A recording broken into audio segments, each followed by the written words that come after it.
Is your demanding work lifestyle in need of fire-resistant clothing that can keep up? Well, L4FR clothing should be your go-to for quality, affordability, safety, and style.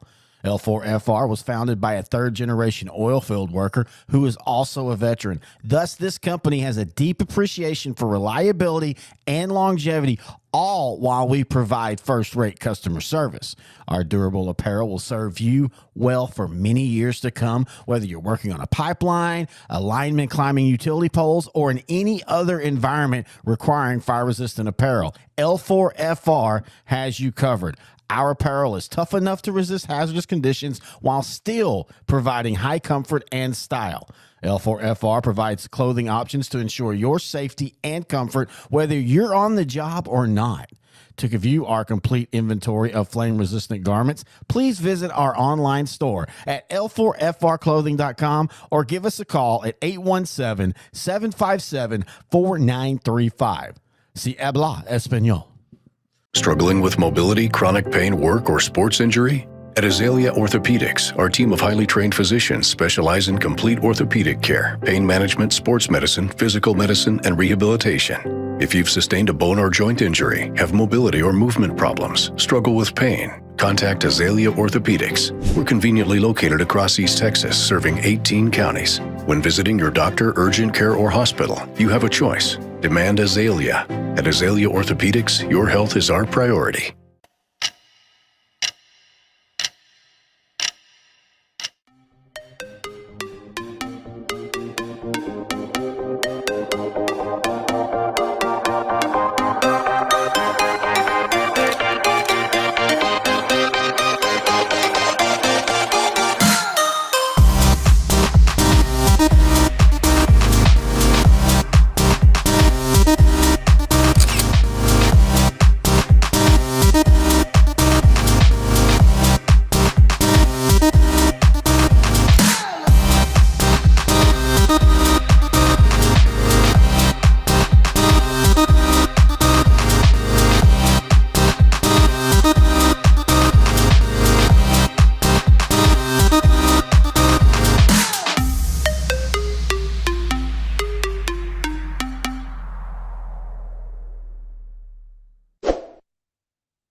Good evening, everyone, and welcome to the weekly wrap-up show. It's your boy, Bret here. Alongside of me is our newest member of NetSN, Christian Blevins, Corey Marshall, and Mr. Red Zone. I'll see you, Mr. Red Zone, to Mr. NetSN, Kyle. Okay. All right. I got you. I like that. I like it. I had to come up with something creative, and I was like, I'm going to still call Mr. Red Zone. I'm Mr. NetSN. I like that. We have a special guest tonight that's going to join us. You may have seen his stuff on YouTube from the Spence & Company YouTube channel. We have Spence. Welcome, sir. What's up, guys? How y'all doing, man? What's up, man? Good. Spence, So those that have never heard of your stuff, let them know what you've got going on your YouTube channel. all right, man. So on my YouTube page is a collection of Blog Boy East Texas football stuff, man. I've always been like a secret journalist my whole life, and so I really love this area, this football. And so preseason rankings of players, of course, a big top 100 list that I try to do at the top of the year, around February or so, where I rank, who I think the best 100 players are in East Texas. And then a weekly show that I do, the top 10 most intriguing games, where kind of like what you guys do, previewing games and then talk about the week before and try to show some of the top plays. I'm just a huge East Texas football guy. I've been there my whole life, and part journalist in me, so this is how I get my hobby off a little bit. Well, you're in the right spot because we have a lot of similar interest in this room, and I'm glad you're able to join us tonight and kind of input in the conversation.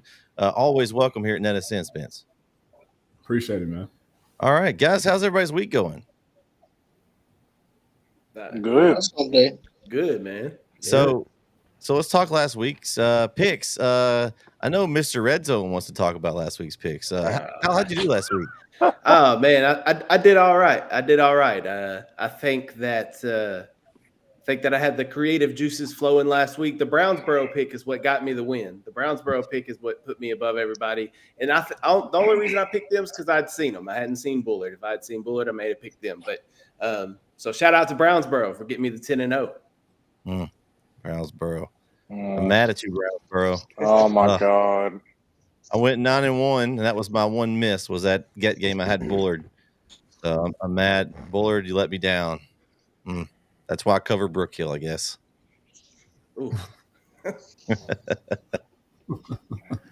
Vince, how'd you do? I went 9-1. Solid 9-1. 9-1. So that's a solid week. Some really good games last week, and we'll start with the first game on our pick'ems. Was a game that Spence can give us some good insight on, as the Longview Lobos got the 13-6 win over Forney. Spence, I see you got your Longview shirt on there. Tell us about this one. Man, that game was it was eerie, man. That's the only way to really describe what was going on tonight. It was really eerie. It had a weird vibe to it the whole night. But honestly, our offense performed well until we got into the red zone all night.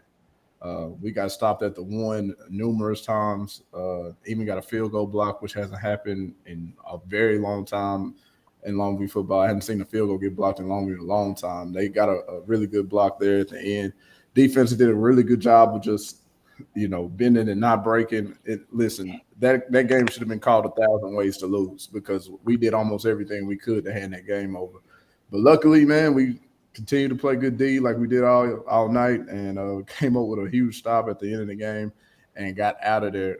I thought, really, honestly, we played good enough to probably win by 3 or 4 scores, and it just did not. The ball didn't go in the end zone. It's kind of like I'm watching Texas and Oklahoma and watching them get stopped at 1, and that's exactly how it was like. What's going on? Man, that's bad flashback memories. Oh. Man, listen, it was terrible. But let's not talk about it. Yeah, we still got in the left side of the column. We still got that win, and still undefeated in district. And let's see who we got here. Got a good one. Let's see who we got here tonight with us. We got Chris. Mr. Hooks is back for you, Kyle. He's got something for you. I think Hooks greater than Harmony Eagles. Man, shots. Wait, that's okay. We'll talk about the polls later. That's a bold statement. Talk about the polls later. I think Eddie will be happy. I redid my whole polls this week. Eddie's congratulating you on your 9-1, I think, Vince. Appreciate it, Eddie. Appreciate it. It was a long time coming tonight, man. That's some strong words. Yeah, I was surprised. We've talked about this district a little bit, Spence, and we've kind of set Longview's kind of the top guy, and Forney's right below, and then 3 through even down to 6 is just. It's a dog. It's wide open, and it's just anybody can be anybody in those last 4. Lancaster kind of put themselves in a little hole, starting off 0-2, but they were able to beat Tyler High last week. We'll talk about that game here in a minute, but Lufkin and Tyler High is going to be playing an elimination game here. That's coming up here in a few weeks. So that's wide open, but I think you guys, we kind of I know don't want to jinx it, but we kind of think you guys are kind of a head and shoulders above. And it sounds like from what you're describing is that y'all should have won by a little more. Just it was one of those nights that Forney just played. Their defense is impressive, though. They've shut some people out. So I knew it was going to be a dogfight. Yeah, for sure. They are. They played really good defense tonight, especially the red zone defense. They locked in and they got it together. Now, we made a bunch of mistakes, and, that's just a coach talking, but they definitely played good ball that night, man. The game I'm interested the most in that district is watching Lancaster and Forney. I can't wait till those 2 teams play, because that is going to be very explosive. I know that's not East Texas, but just from the district's sake, when those 2, I really can't wait to watch the tape on that one, because that's going to be a really great game. Awesome. Anybody else want anything to add on the Longview game? Y'all's thoughts on it? I mean, I thought it was closer than I expected. But Longview's defense has proven, especially these last 3 or 4 weeks, that they're up for the task this year. I think that Longview's got a really strong defense, and their offense is powerful too. And Spence, since you were at the game, I know it looked, just looking at the stats, it looks like Andrew Tutt only had one completion, I think. I mean, it was mostly just ground game. So I guess that's kind of the only thing that worries me about Longview. I don't want them to be one-dimensional on offense where, you know what I mean, they have to rely on Tatum in the running game too much. You know what I mean? No, for sure. You definitely look at that and you want to be balanced. You definitely want to be balanced. And it was a little concerning watching it. You would hope, you know, that we could throw some passes. The one pass we completed was to Boosie Washington, a deep post route, and he ran behind the corner pretty easy. So, you know, he was like, okay, they can throw it, you know, just like, why not? But, you know, that's not for us to question the call or whatever. But, well, I guess it is. But, you know, it is what it is. King's a great guy, man. He's a great coach. He knows what he's doing. So I'm not going to doubt him. He does it year in and year out. And so we're going to be there at the end like we always are. It's the win and the win column is what you got. So that's all that matters. Doesn't matter how you get there. Biggest thing. For sure. Eddie's saying that QB is a weakness. Well, when you got Taylor Tatum, that does make it probably a weakness a little bit. You don't need to throw very much. Why not when you got a run game like that? So, okay, and Chris is saying go Lobos. Hey, Chris. I like it, Chris. I like it. Positivity. We need that. So, wait a minute. Ain't no sucking up on the show, man. If you it's what it is. I mean, no, I mean, we're not. Listen, I got a rule. I'm not picking. I don't pick over East Texas schools. So anytime we play a game, especially against a Dallas school, we're not picking over East Texas school. At least I'm not. I don't know who picked Forney last week. Somebody in this chat over here to the right probably did, but I'm not picking over an East Texas school. So, you know, so if it's Lobos all the way. It is what it is. If one East Texas school win, we all win. That's what it happens. That's what we do. Wow. No, I definitely had Longview. I don't know who had Forney. There was a few that did, I think, but not Forney. many. Somebody had Forney. He's not here today. I think he had Forney, didn't he? You talking about Coach Hubbard? Somebody said something about Forney. I don't think so. I don't Maybe think I'm a little off. Not in this game, I don't think, Corey. I think we all had Longview in this one. Now, if Forney plays somebody else, then it may be different, but not against Longview. So anyway, enough on the losers. They lost. Hey, Derek's here. Welcome back, Derek. We hadn't seen you in a few weeks. All right. Game 2. We have Brownsboro over Bullard. Oh, this one was surprising. Of course, we talked about how Bullard hadn't played a very tough non-district schedule. Came in and both these teams had gotten just beat down by Carthage. But I'm impressed. You know, Jakyle Baker on the outside is a big threat for Brownsboro. That probably the player that Bullard doesn't have. But you know, the Barrett kid for Bullard's been playing really well on offense. The quarterback there. I was just really surprised with this one. I just thought Bullard would go in and take care of business. I think they were looking at playoffs, and now they're in trouble. Now Brownsboro has the upper hand, and we've kind of discussed that 4 spot is what's kind of open. You know, Rusk is maybe not as strong as we thought they were, and so maybe now it's the Brownsboro Rusk game that decides that 4 spot. What do you guys think? I mean, I definitely agree. I think looking at the district standings and who the teams got coming up, we kind of know Carthage, Center, Van. Those are the top 3 that we know are going to be in the playoffs. And then, like you said, that 4th spot, Brownsboro now owns the tiebreaker over Bullard. So, like you said, that Brownsboro Rusk game in 2 weeks they play on, or 3 weeks they play on the 27th. So, and it's in Brownsboro, and weird things seem to always happen in Brownsboro. So, I think it will come down to that Brownsboro and Rusk game to see who gets that 4th spot, and we'll have to see what happens. But again, shout out to the Bears, 10-0. Are you wearing a Brownsboro shirt? Not to lose. No, I'm wearing a NetSN shirt. Oh, a NetSN. That's a nice shirt, man. Yeah. Hey, give me one of those, please. Hey, I have yours. I just gotta get it to you. No, I'm just kidding. I'm gonna go with Rusk. I think they have a good enough team to beat Brownsboro. Like Kyle said, weird things always happen in Brownsboro. I remember it was a blocked field goal when they played Bullard a couple years ago. that somebody took back for a touchdown, and it cost them. I think it cost one or two teams a playoff spot. So like weird things happen in Brownsboro all the time, but I mean we'll see. I still have Russ going, so that's my fourth. You know, the only thing about Russ is the 76 points they gave up to center was eye opening, bro. Like I'm watching it, I'm 76, and then of course center has been scoring on any and everybody. Center plays basketball on NetSN, Spin. No, it is. Yeah, seriously. Whether it's football or basketball, they're really like high flying and they can get up and down the field. I think the biggest thing for Brownsboro and why I like them a lot, especially for their fourth spot, is Adam Thompson. That kid is getting the ball to Jakyle Baker, and I think that's the biggest difference between this year and last year. Is I don't think Adam Thompson started at quarterback for them last year. I think he's a new starter for them, and the offense has really picked up, and they're finding ways to get the ball to the best guy on the field, which is really important. Like, it ain't too many fields that Jakyle Baker's going to be on where he's not the best player. And so with Thompson throwing that ball out there to him, there's a little life down there, man, and they're all playing well. It's not even the passing game. They ran the ball well, too. I don't know his name, but number 3 and number 4, those two running backs that they got, man, they had a good game against Bullard. So I like Brownsboro getting their fourth spot, and I'm just kind of disappointed with Rusk a little bit. That defense is just like, oh, man, what happened? Like the Van game. Like, I know I'm probably getting ahead of myself, but, man, I didn't expect Van to walk away with them the way that they did.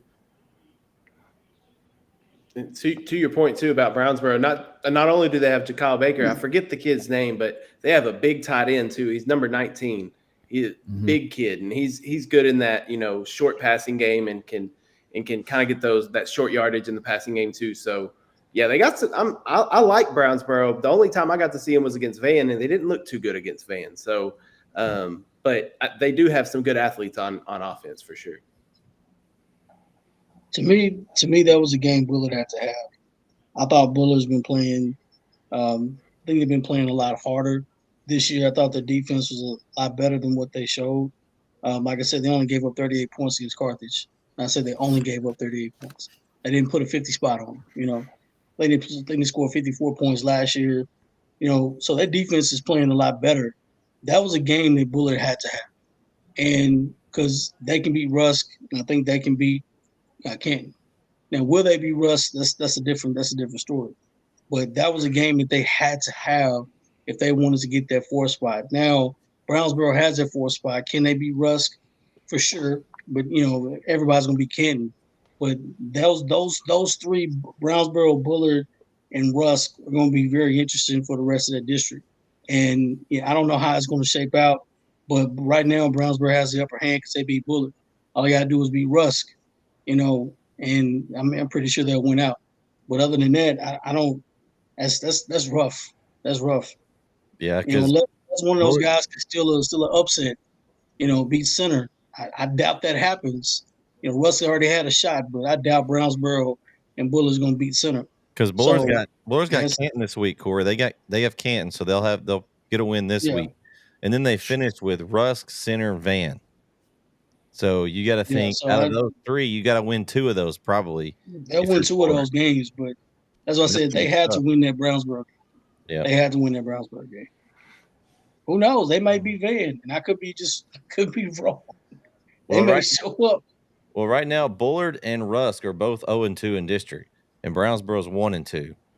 Oh. So, the way it sits currently, of course, the big guys haven't played each other yet. Van and Center play this week, but they'll start to get some L's down there. But it's going to be tough. You want to get off to a good start in district for a reason, because you don't want to have to.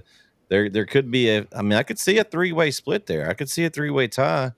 Russ, Brownsboro, and Bullard, maybe they beat all each other, and then it comes to one of those weird tie breaks. But you sure don't want to put yourself in that position.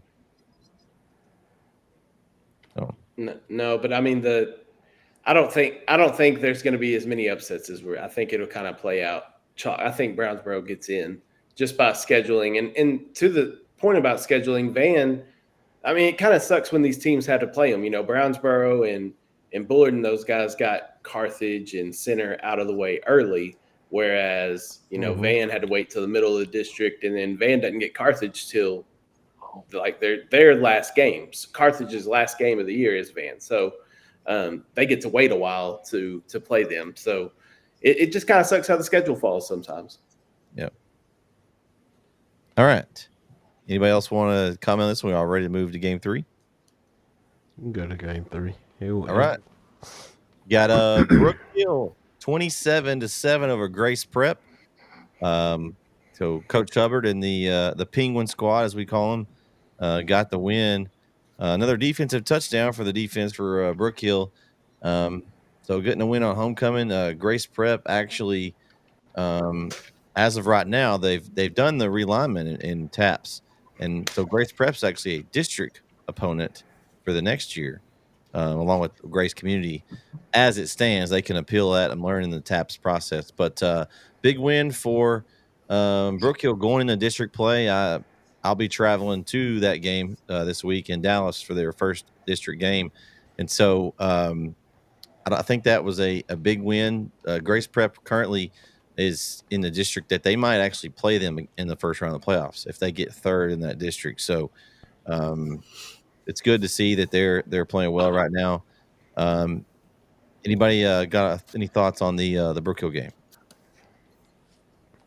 Well, I mean, go ahead. No, you're good. Go ahead, Vince.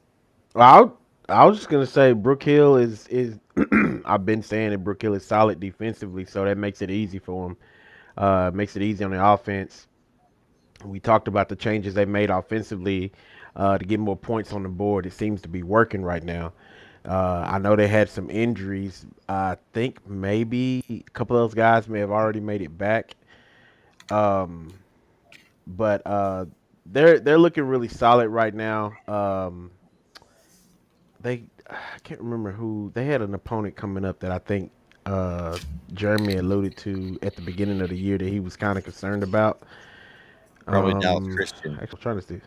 Dallas Christian. Yes, Dallas Christian. That's Dallas Christian. That's it. They're defending state champs. They beat Dallas Covenant last week 55-0. That's who Dallas Covenant is, who Brook Hill plays this week. They're really solid. He said they've got to commit a receiver that's commit to SMU. That stiff armed 2 guys last week. He's going to send me the clip. Stiff armed 2 guys with one arm, shoved them to the ground, and ran and scored a touchdown. So we'll see them October 20th. Vince, me and you will be on the call there next week in Brook Hill to see Dallas Christian. Next week to see how they look in person.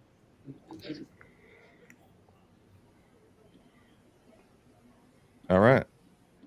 Game 4. ARP 46-34 over Grand Saline. Vince and I were at this one, and it was a big playoff seeding game for this district.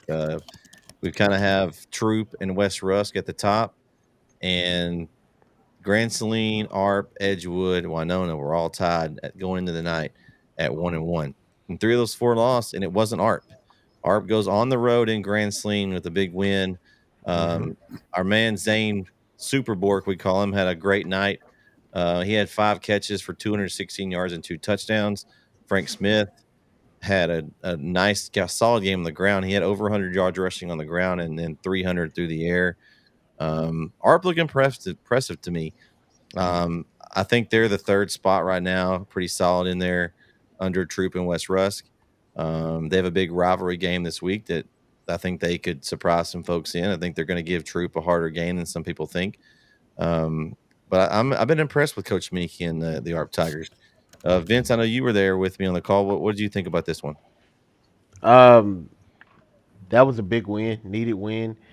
Like I said before, I still like Grand Saline. I think Grand Saline is tough. They for me, I felt like they didn't really make the adjustments needed to get ahead of ARP.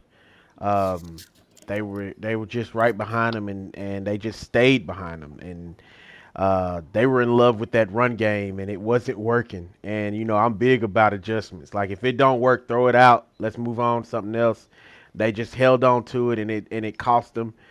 But ARP, big Big win. Needed it. What's his name? Bork? Am I saying that right? Name Bork.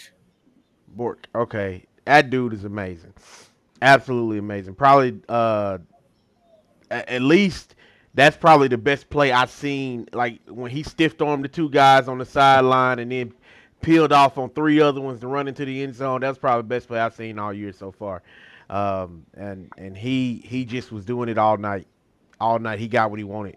And it's weird because a lot of times with receivers, they get separation with the DB.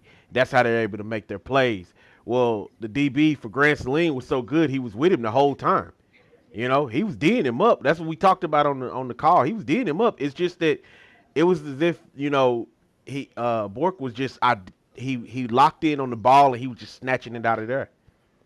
And while your DB is sitting there looking for the ball, he pulls away from him at that point.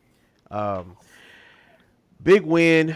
Frank Smith is amazing as well.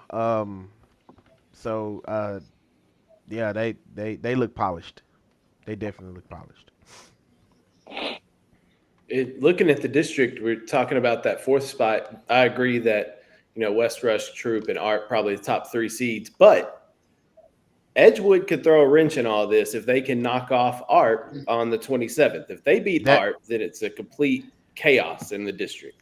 So that's the thing with Edgewood. I don't think nobody really knows what Edgewood is right now. They graduated a lot of people, and so they got a few playmakers, but I don't know if this. I don't want to say that this is their year, but like you said, they gonna throw a wrench in somebody's plans.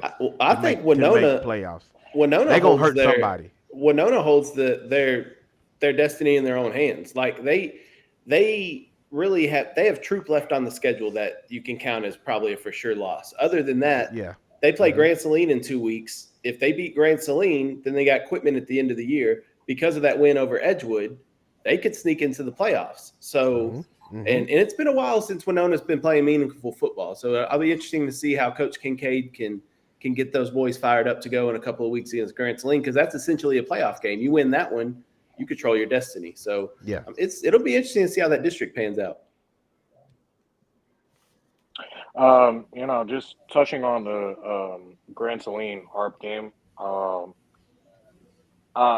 Same thing like Vince said. Listen, they just fell in love with the run. They kind of remind me of Arizona with USC. They just wouldn't go to something else. They wouldn't get away from it, and they wouldn't get away from it.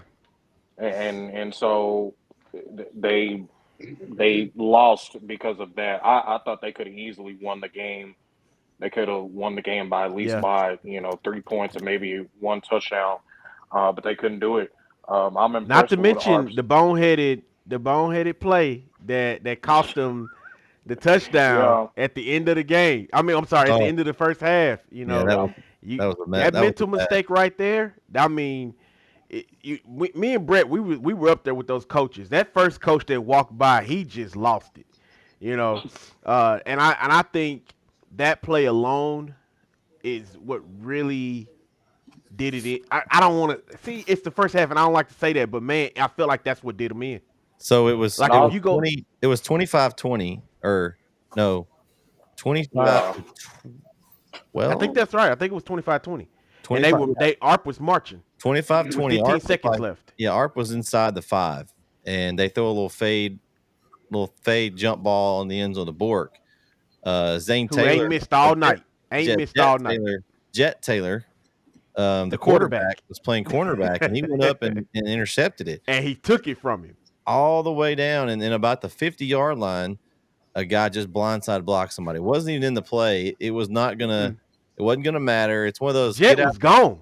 And Vince said it. He's like, get out of the way. Don't touch him. Yeah, I was saying, I said, no more blocking. And this dude he just laid this guy out, man. So it went him out. It went from possibly being 32-20 ARP going into the half. Then it went from, Grand Saline could be ahead 27-25 to nope, just wipe that play completely out into half. Yeah. And so it went into the half. And then the other thing is, Grand Saline's defense gave up some plays too.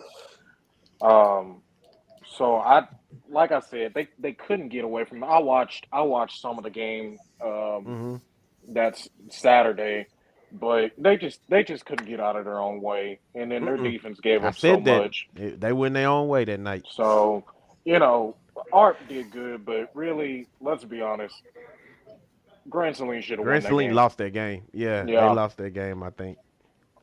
But you know what? I ain't taking nothing from Art. Art played an amazing game. They did exactly what they were supposed to do. You know, They went on the road and if got a you big want to win. get in your own way, you get in your own way. But Art did exactly what they were supposed to do. That might have been the biggest win of Schminke's tenure there in ARP. Going on the road and beating Grand Saline, a team that you need to beat to get in. Yeah. So I mean, And where's ARP ranked in the top 4? they're now third. They're 2-1 in district play. Troop and West Rusk are 2-0. There's 3 teams at 1 and 2: Edgewood, Grand Saline, and Winona. That's what Kyle was referring to as who had the edge. Kyle, question: Do you think that ARP could get that second spot? If they beat Troop, they got to beat Troop this week. If they beat Troop, they have a chance. But if they don't beat Troop, I don't see a way. I don't see Troop losing to anybody other than West Rusk, possibly in that district. Who do y'all see winning that district? I mean, I think it's Troop. I think Troop too. I think it's Troop. I think Troop's the best team in that whole district. Yeah. They're explosive on offense. They play good defense. Yeah. I don't even see it being close. West Rusk is hard. It's hard to know what West Rusk is, and we've kind of talked about it. They had some injuries in the Tatum during the Tatum game, and so they didn't have everybody. And so they had some back. I know that they don't. Obviously, Coach Mata, this is his first year, but he was there last year. His son is no longer on offense, so that I mean that's a big loss for them. I still think that game's going to be a good one. I think honestly, I think the West Rusk Art game, from talking to some of the art people, they had like 2 or 3 guys out missing during that game. So I think the West Rusk Art, I think it might have been a little closer if there was not the injuries. I think those 3 are a lot closer than I thought they were at the beginning of the year. I'll put this out here. I picked ARP this week. It's at home. It's a rivalry game, so throw out all the records and everything that's going on. I think they got a chance to beat them. I think Troop's probably a better team, but it's one of those games that it's at home. It's a rivalry. You pick ARP, but you pick ARP every week. No, I don't. I do not pick ARP every week. You pick ARP every week, except for this week, Corey. No, you always say the ARP. I'm going with Schminke. No, I did not pick them against Garrison. They lost that one. I didn't. I only pick when games I think they can win. I think it's a rivalry game. It's at home. Home field advantage always means something in a rivalry game. And I think it's a big game for them. Troop. Now we use people like Troop. The question is like Troop. Troop has not played. Trey Davis. Troop has not Trey played. Davis. I know he's good. I'm not arguing. Trey Davis. I think. But look, you got talent like Trey Davis, and you just ball like that. To me, every game is a home game. Well, it don't matter where you at. They've got a good team. I think the question we've had with Troop is they haven't really played anybody yet. Their schedule. So we don't know what they are. They're not real. Their schedule's not real strong. I want to say ARP's schedule is way tougher than what Troop played. So I will say this: the one guy that are what your record says you are. Not always. Oh no, you're not. No, you're not. No, you're not. Nah. I will say this: the one guy who's probably will make a difference in this game is Shane Jasper from Troop, the running back. So we'll see. I got to be in a 28-21 ball game, but I mean, it's going to be. I feel like it's going to be a good one. The schedule's not helping ARP out here because Troop has West Rusk next week. So there's not if they didn't have West Rusk next week, then maybe there would be a letdown, even though it's a rivalry game. But Troop's going to be hyper focused this week to stay on course. Are they though? Are they going to overlook ARP and look week to West Rusk? Because it's a rivalry game, they're not going to overlook ARP. They're going to want to put the brakes on ARP. Not ARP. They're going to beat ARP. Yeah, they're going to beat ARP. Yeah, that's my long shot pick of the week. So I feel good about it. It's a good one to go with right there. All right, game 5, Kilgore 64, Lindale 29. Man, You know what? I'm gonna let our guests talk about this one because I saw something on your channel that you picked the upset. You and Corey must be the only one in East Texas that picked Lindale over Kilgore. We gave Corey a hard time. And to be honest with you, the reason why I chose Lindale was because, for one, I like Lindale's style of play. It suited well for an upset. It's a physical style of football. They're going to run the ball. The quarterback controls the pace of the game the whole time. So I really thought that, they would be able to just move the ball on Kilgore. Oh, my God. I was so wrong. And now stop playing with that Kilgore defense. No, and clearly, I knew talking about it. That Kilgore defense ain't nothing to play with. Yeah, I knew Lindale wasn't going to stop him because they ain't stopped nobody in about 3 years. So I knew they wasn't going to stop nobody. But about 10 years. I did think they would speed the game up, like literally with the clock off the times, get first downs. Man, Kilgore, oh my God, they took a steel chair over their head. WWE style. Devin bloody. Good God. I mean, listen, I picked Lindale too, but I thought they were going to at least put up a fight, and it wasn't even. Man, it wasn't even close. You guys give me a hard time about picking ARP, and y'all picking Lindale versus Kilgore. That's it made no sense. It was close. It was close in the first half because I'll tell you where it turned. Lindale went for it on fourth down near midfield, didn't get it. Then Kilgore hit a 45-yard touchdown before halftime, and the momentum changed. Then right after halftime, kickoff for a touchdown, and then later in the quarter, another kickoff return for a touchdown. That's what you do. I'm taking nothing against, nothing away from Kilgore. The thing is, the score was close when this game started at 0-0, but soon after that, it got out of hand. Look, I'm gonna tell you one thing about Kilgore that's way different than last year. They are more explosive than they have been. And last year was heavy run. Isaiah Ross the year before, heavy run with Devin Ryder. But this year, it's like they're spreading the ball out. I mean, PJ Wiley's catching it. You've got I just lost his name. The DB who's really good. Jaden Sanders is over there killing on offense. They've got about 3 or 4 running backs that are going yard with it every time they touch it. It feels like the quarterback, Derek Williams, is an X factor. Rayshawn Williams, the number 12, he's a freshman. Yeah, the freshman pops up out of nowhere. Yes. And they've got I feel like they're way more explosive than they have been in the past. And I think it might bode them well against Chapel Hill. We're not gonna talk about that yet, but I'm just saying Kilgore does look more explosive than they have in the past, and that's for sure. I will say this. Somebody, I have a good friend in Kilgore. He said that the quarterback that they have now might be better than Demarion Van Zant. But I said we'll see the last game of the year because they have to play Chapel Hill. But like I said, they got like 3-4 running backs. But I thought Lindale at least, because I talked about Clint Thurman, a couple of days ago, but I at least thought they were going to give, like I said, I thought they were going to give Kilgore a bigger fight. I think they got the first or second biggest offensive line in the district, but it didn't even phase them. It didn't matter. Like I remember Chapel Hill. We blew them out 79-45 last year. So, and their offensive line outweighed us hugely. Right. So, I don't. That was a shocker. That was a shocker. Yeah, the offense has never been a problem at Lindale. It's always been the defense. They just can't stop a nosebleed. And so, they really hadn't had a good defense since 2020. Since Collins, right? We had a good defense back. That was back in 08, 09. But we had a good defense back then. Like that we were stout on defense then, and then somewhere down the line it shifted. But I'll tell you, I've said this at the start of the season.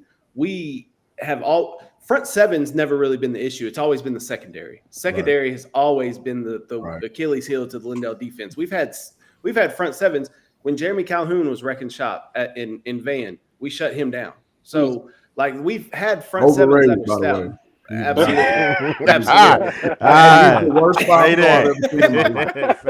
He is the worst 5-star I've ever seen in my life. I'm not gonna cap it. Whoa! He is the worst 5-star I've ever seen given out I've ever seen in my life. Oh man! Mm. To give him 5 stars. The You give district. him 5 stars. Wow. I mean, think about it. What did he do? As soon as he got to the level where everybody was as big as him, what did he do? All right. I'll Yep. give you that one. Overrated. I'll give you Anyway, that I'm one. sorry I had to get that off my chest. Anyway, the secondary has always been a Appreciate weak point. So and that was proven Friday night. Spence, what did you think about Jordan Jenkins? Was he what everybody made him out to be?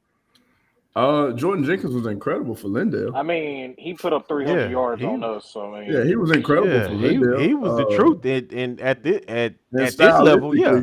And They still stylistically, he didn't choose still- a really good school to help him out. Like They Jordan still Jenkins couldn't beat could have Argyle. went to, a school that was going to Yeah, be committed to running the ball every other play. But I mean, he's good for high school football. When you're bigger and stronger and faster than all the other people, and you can just physically overtake a game, then yeah, you're incredible. But when you get to that next level and everybody's big and everybody's strong and everybody's fast, what do you do special? And so I think that's what happens. I And think plus, that's he was what like right now. he was He like was 6'3", great north to south, 220. but he didn't make any special. He didn't make any special play. He wasn't Adrian Peterson. Adrian Peterson his size. No. Adrian Peterson could stop on a They dime, don't reverse, move the same. jump, run. It wasn't the same. Jordan- Was he a great? Like you said, he was a great high school running back. He get to college and he's an average He's an ace back. college.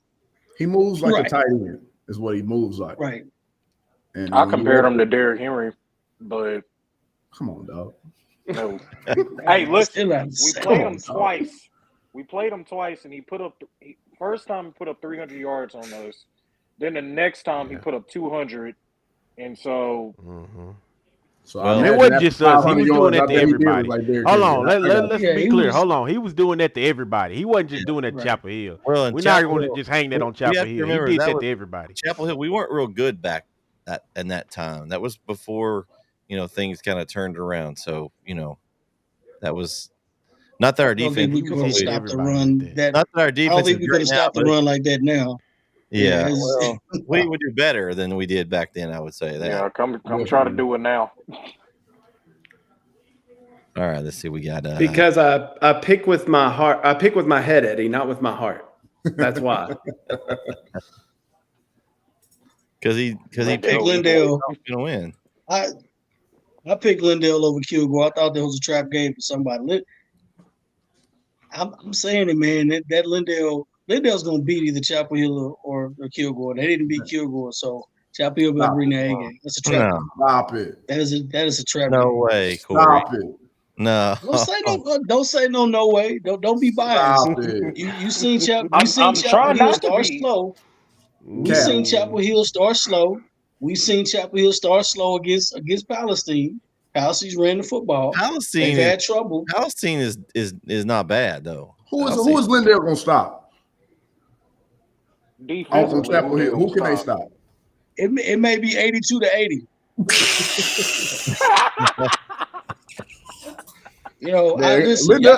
Linda ain't scoring 80 points. Listen, Like I Chapel said Hill's 58 defense to is good too, 54. man. They're not bad. They a lot of the. And They're not bad, but they're not Kilgore's defense. Well, They're not Kilgore's defense. No, but I've talked to. They've got some dudes on defense. I've talked to Coach McFarland a lot, and a lot. If you look at the way the game plays out, a lot of their points given up are at the end after they blow in the team out. They give up some second team. I know. I watched the game. I understand. I'm just saying in general. I'm saying this game could go south. I'm just saying if you watch the games and how they play, if they come out lackadaisical, it could go south. That's what I'm saying. That's all I'm saying. If Wyatt Parker is out, like the people in the comments are saying, if Wyatt Parker is out, it's a wrap. That's different.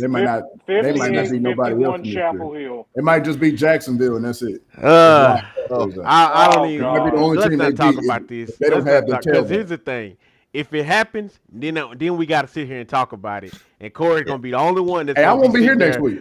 with a cigar in his mouth.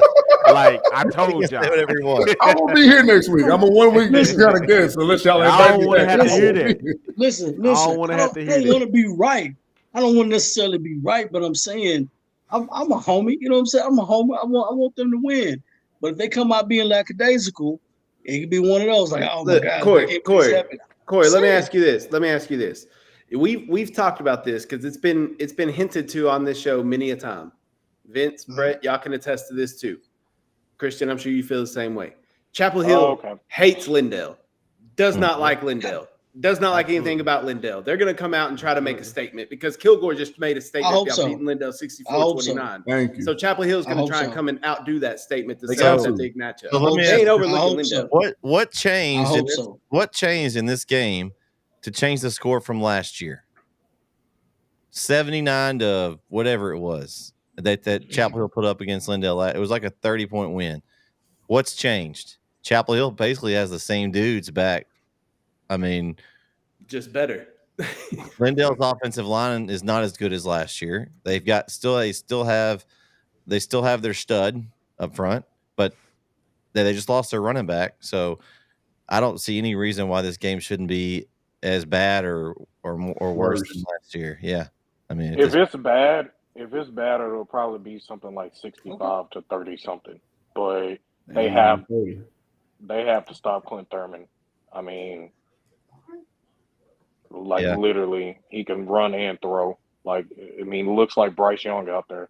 What do they see? What do they see in practice on an everyday basis? And by the way, that Bryce Young comment, I was kidding about that one. I was going to say, absolutely what? Not. Absolutely but, not. I mean, what does Chapel Hill have to defend every day in practice?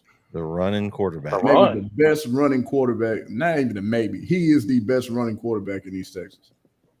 So I don't think Clint Thurman is going to be. He's basically a tailback. He's basically a tailback that can throw. Like if you watch them, they'll split it every once in a while. Ricky will take the dang handoff and then hand it off to Brisbane.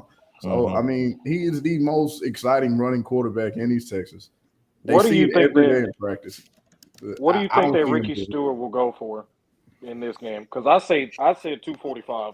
Depends on how many quarters he plays. Honestly, he may not play the fourth quarter. At 200 is a safe number. The 200 has to be a safe number, man. Do they still have that 6'4", 6'5" receiver? Mayfield, Jalen Mayfield, yeah. No, not Mayfield. Not from Chapel Hill, from Lindell. Talking about Lindell. Oh. They don't throw. They have Marcus Field. They have Marcus Field that's on the outside. Okay. He's good. He's a good. They got some decent weapons. They don't have the horses to keep up with Chapel Hill. I don't think. I don't think they have the horses. It's just like I said. Well, and we'll talk about this game next week because it is on the pick'em. So we'll definitely be discussing this one. Let's go to Game 7. This one's another one in that district that Spence is very familiar with. Lancaster over Tyler High, 34-27. Spence, we've talked about Tyler High struggles to get started. It's like they don't start playing until they're behind, and that's really another one in another game where they got behind and they tried to come back and just couldn't do it. And if they could play the second half on, they might be a good team this year, but they've just had trouble getting started. I think you got to look at who they were last year. This is a 2-8 team last year, and they probably weren't that bad. They probably should have won 4 or 5 games last year with the roster that they had. And then you take away, the quarterback ain't the greatest. He's not. McFall is good, but McFall is a receiver. He's really not a running back. He's really a receiver. And then the offensive line for the last 2-3 years was struggle. So I hadn't really even paid that much attention to the offense, but I know they're not that talented offensively. Now, where they have made tremendous strides at his defense, they really can lock you down.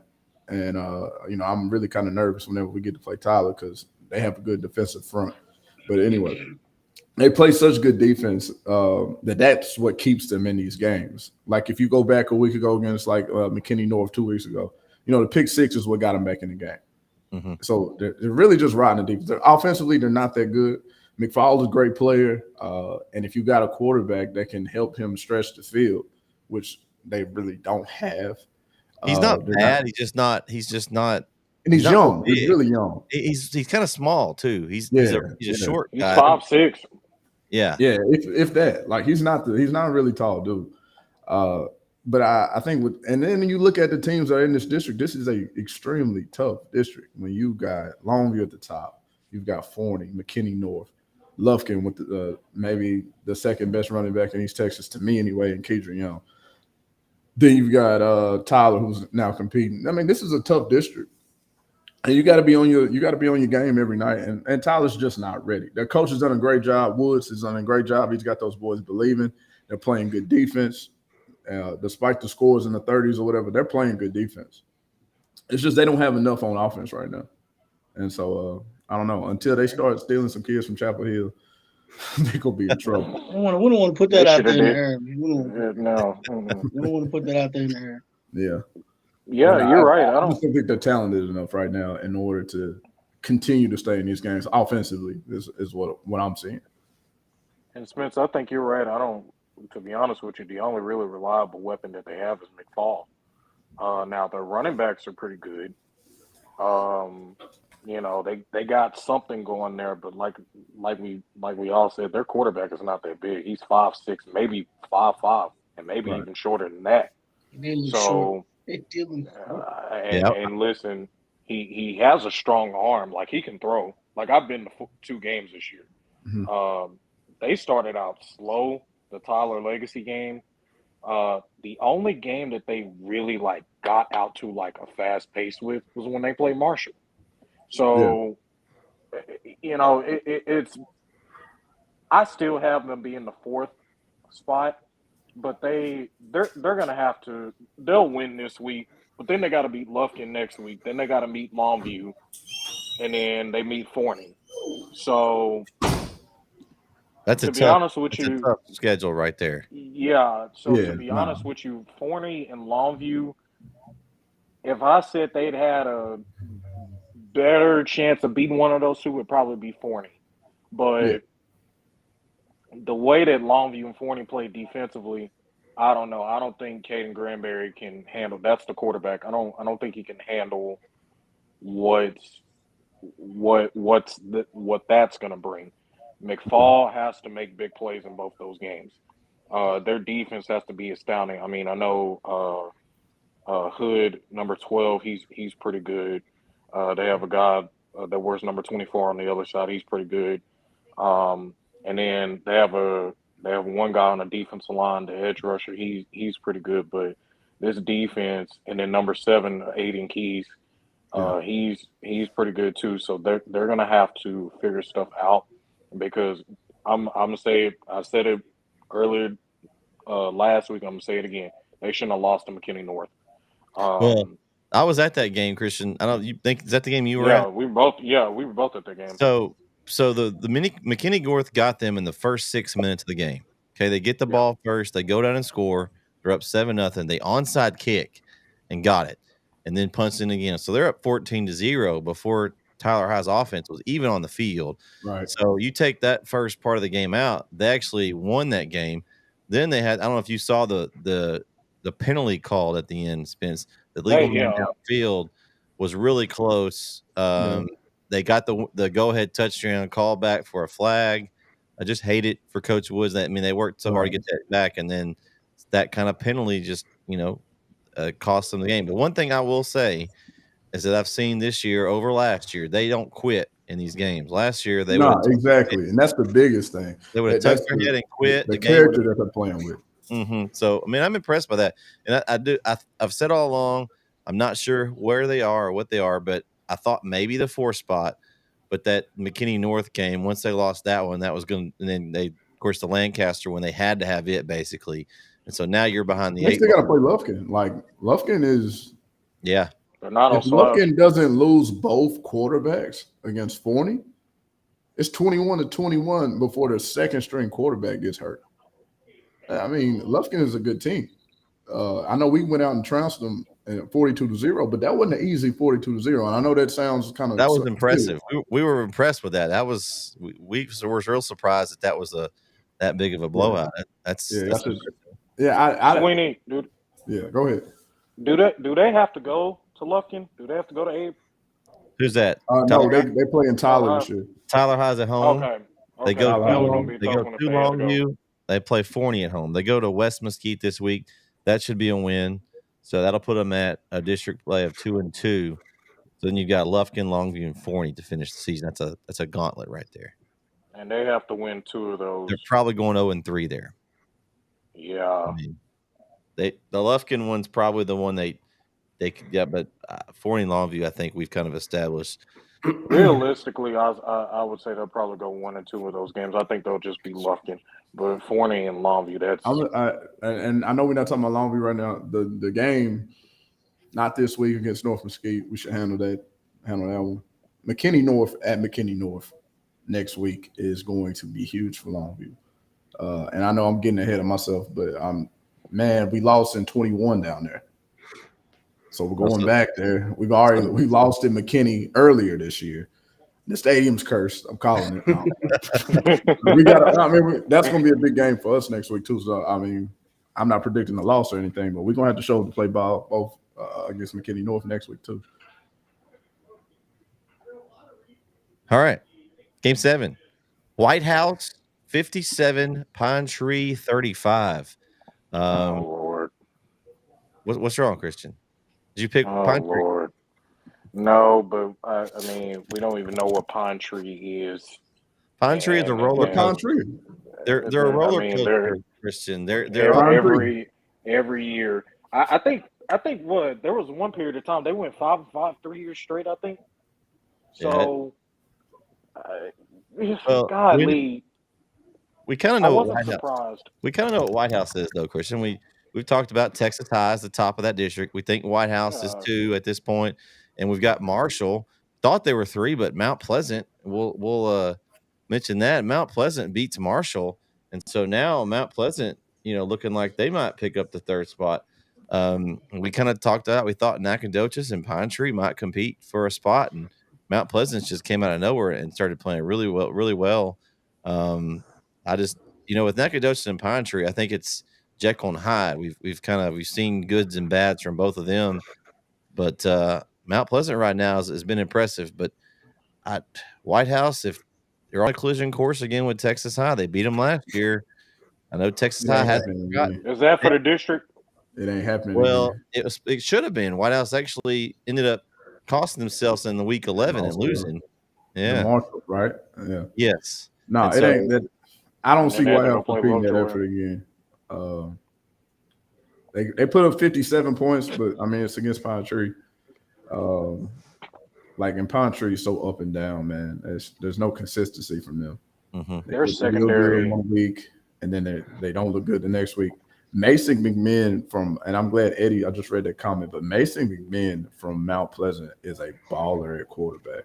He is like one of the coolest guys to just watch. I'm with you, Eddie. He is a baller out there at quarterback. I know they didn't score a whole bunch of points, but he's a smooth dude back there operating for them.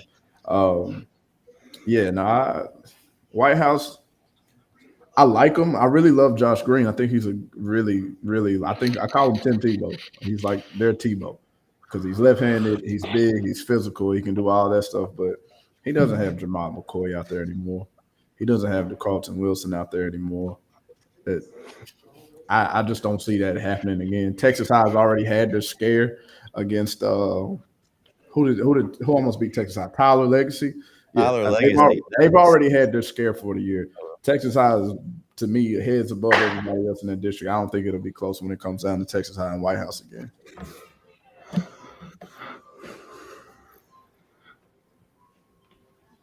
All right. Game 8. Van 35, Rusk 3. Man, I didn't see this score coming. I picked Van, but I thought this game would be a lot closer. This game was one of our games we broadcast on NetSN. I kind of got to watch some of the game and looked like, Rusk had trouble they kind of were doing what Longview. They had trouble getting it in. They had good yardage. They get down there and drive, and just Van's defense would just, hold them. And then the second half, Van just completely shut Rusk down. The quarterback that Rusk has is a good player. I can't think of his name. He transferred in. McCall. Yeah, he's a sophomore, I believe. Mhm. Very, very good quarterback. And Russ has got some good players. That Brownsboro game is going to be intriguing. That's going to be probably again for the 4th spot like we talked about earlier. But anybody else surprised by this score? I mean, I thought Van would win, but I didn't think it would be by this much. I was surprised. Listen, I thought the game. I picked Van, but I thought the score was going to be, a 34 to 28 ball game. But the fact that Russ couldn't even, they were in. I think they were in the red zone 3 times in the first half. I think, and they couldn't even get it in from the 1 yard line. Mm-hmm. So when That you was the look story of at the that, weekend. yeah, when you look at that, you say, okay, what is Rusk offensively? Because they were, obviously they had the good start at the beginning of the year, and then they get in the district, and it's like it's a toss up. Like, what are y'all? So, Rusk, if Thomas Sitton was my coach, I would trust him. Um, but that just was a game that I looked at and I'm like, man, listen, y'all can't do that going forward no more. Because if y'all keep doing that, y'all not gonna make the playoffs. If Van can stop you on the 1 yard line 3 times in the red zone, you're toast. You're done. So I don't know what's gonna come out of that. I think Van did a good job. They have a really good running game, and they have a really good defense too. But that shouldn't have happened. You know, if something like that was going to happen, it should have been like 32-20. Yeah, It ended up being 35-3. Van's defense has been pretty good, Christian, here lately. I mean, Yeah. they have For allowed years. what 13 points in district. So right now they've allowed 13 total in 3 games. Now, Mm-hmm. Brownsburg, Canton, Rusk, not the top. They're about to get some of these big dogs here in the next couple of weeks, and we'll see. I'm pretty sure they're not going to hold center to that many points, as that one's going to be probably a shootout. Now, I think Van has a chance to hold center lower to a lower point total than some of their scores they've had this year, because I still think Van's defense is solid. Coach Moffitt has them. They're very disciplined. They're not going to make mistakes. They're going to play their spots. He's going to coach them up and have them in the right spot. So I think that part I think will give center problems, because they're not going to get that. But they've been impressive. I think that's the most thing. I mean, I saw them play against Chapel Hill. I mean, it's Chapel Hill. They allowed 50, which, that's not their highest. But Chapel Hill is Chapel Hill. Now, Center, I think, is comparable. I think Eddie mentioned earlier, they're kind of the 4A Division II version of Chapel Hill in a way, where their offense is just super powerful. They've got 2 or 3 guys that are just incredible athletes and incredible football players, but their defense is not as strong as Chapel Hill's. I think that's the difference. And so I think that one's going to be close. I picked center. I just think that the offensive firepower that they have and the athletes they have on the field are just going to be a little bit much for Van. But I could see it going the other way. I mean, I think this is going to be a dogfight. But as far as this game goes, I was a little shocked. But Van's impressive. They're playing well. Van's got a really good defense, and like you said, they've been playing strong in district. No, they are not going to. They are going to allow more than 3 points against center. It's just going to happen. I think the key to Van this week, though, shorten the game. If that run game's effective for Van and they can keep the center offense off the field, and they have to make the most of their possessions, they can't have any turnovers. Basically, play a flawless game. Score on every possession and don't turn the ball over.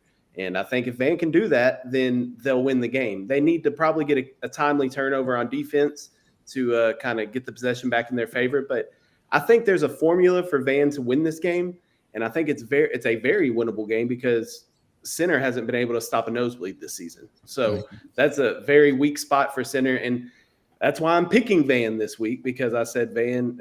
I talk about defense wins championships. So if I'm going to say that, I can't pick the offensive team. So I'm going to pick the defensive team in Van. So Stick to your guns. you got to. It's a good reason. I don't like it, but it's a good reason. I agree with that, KO.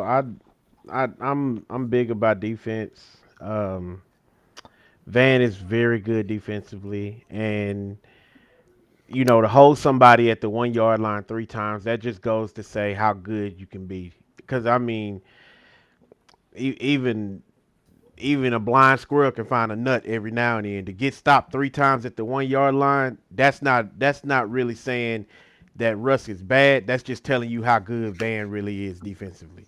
to not give up that 1 yard. Like you said, I think there is a formula to it. I don't think center's invincible. I think center is scary up front because you've seen what they've been able to put up. But if I was coaching against center, I'd watch and see what they did against Dangerfield because Dangerfield had him on the ropes and then let him go. So I study that film and I come up with a game plan there to stop center. I mean, there's a way to stop everybody. You know, you just got to figure it out. You got to take the time to figure it out. So, quick question. Can I interject real quick? Go ahead. What was the score last year? This game. I do not remember. I can look it up for you. Center 63, Van 21. Ooh. Now, Cats coming Center back. has some. No. Center has some dogs. no. on Same it. cats coming back. The same jerseys coming back, not the same kids. Because Van is a little bit different than what they were last year. Cash Cross, They still gonna give up 50 Cash points. Cross, and But Caden Van's defense is. I think Van's better this season, though. That's I that's don't. what I'm saying. Even if center wins, I don't think the Van- spread's I- going to I- be that big. Hold on. I think Center's Center's still- better this year. Hold on. Yeah. Very true. Van's Very true. defense Center is good. better. Van's defense is good. Name another offense that scores like Chapel Hill. I've only seen Chapel Hill score 70 plus, right? Name another offense that's putting up that many numbers. Center. Simpson. Ain't that many. Simpson. Ain't that many. Right, exactly. And who are Beckville. they playing? Van's got to mimic. Van's got to think that, well, we gave them 50 against Chapel Hill. Center scores more points than Chapel Hill does. Mhm. So, But yeah, in a different that's all I'm way saying. too, though. In a different way. It ain't It's- just about it's that they scoring do to score score. more points. It's just how they go about getting it. You know, Okay, guys. we pretty much My bad. Okay, Go so ahead. I've My got bad. the starters from last year. Van brings back 8 offense and 6 on defense. Okay. Mhm. Center brings back Yeah.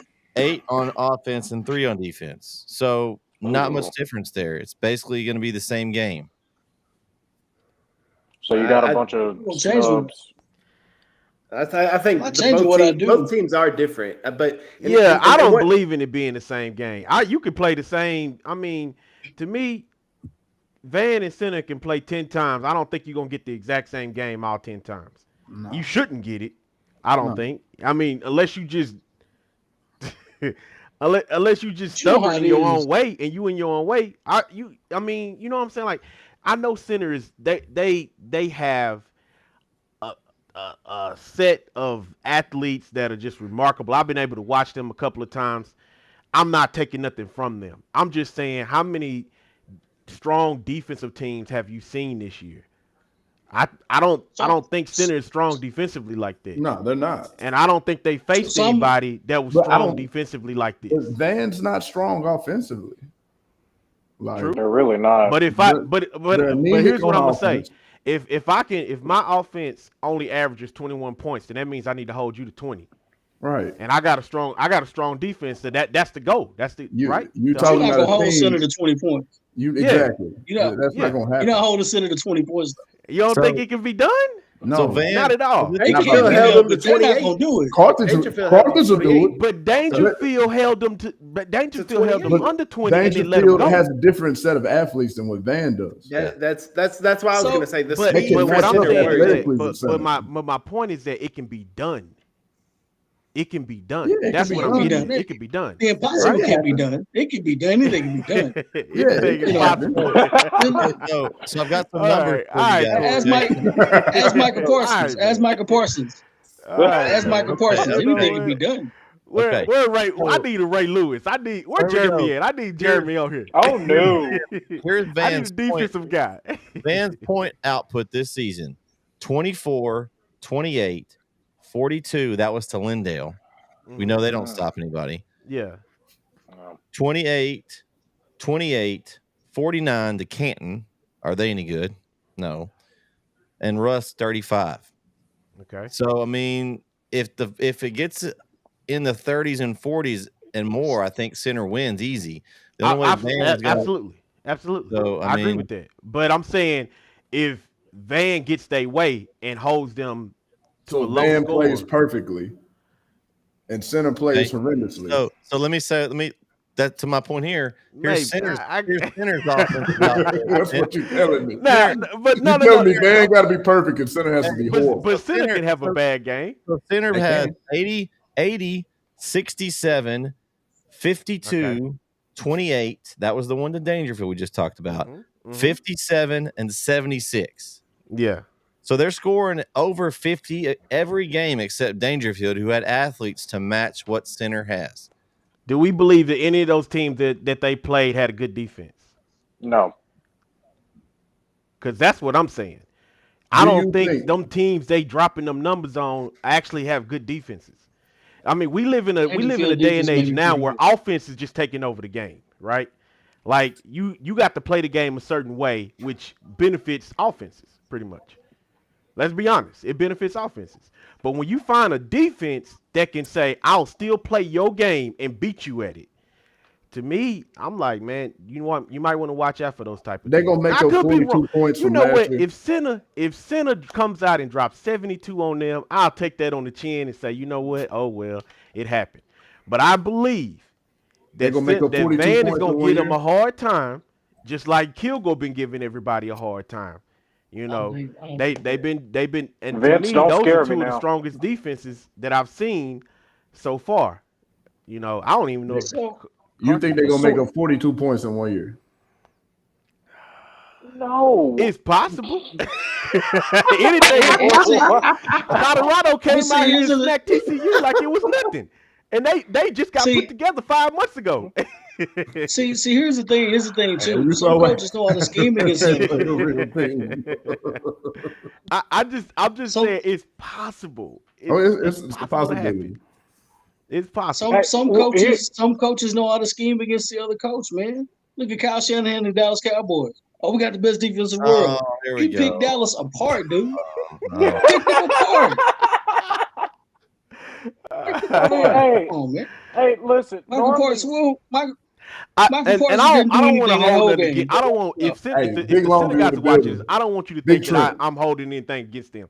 I love Center. I at the beginning of the year I told them that I thought they were going to beat Carthage this year.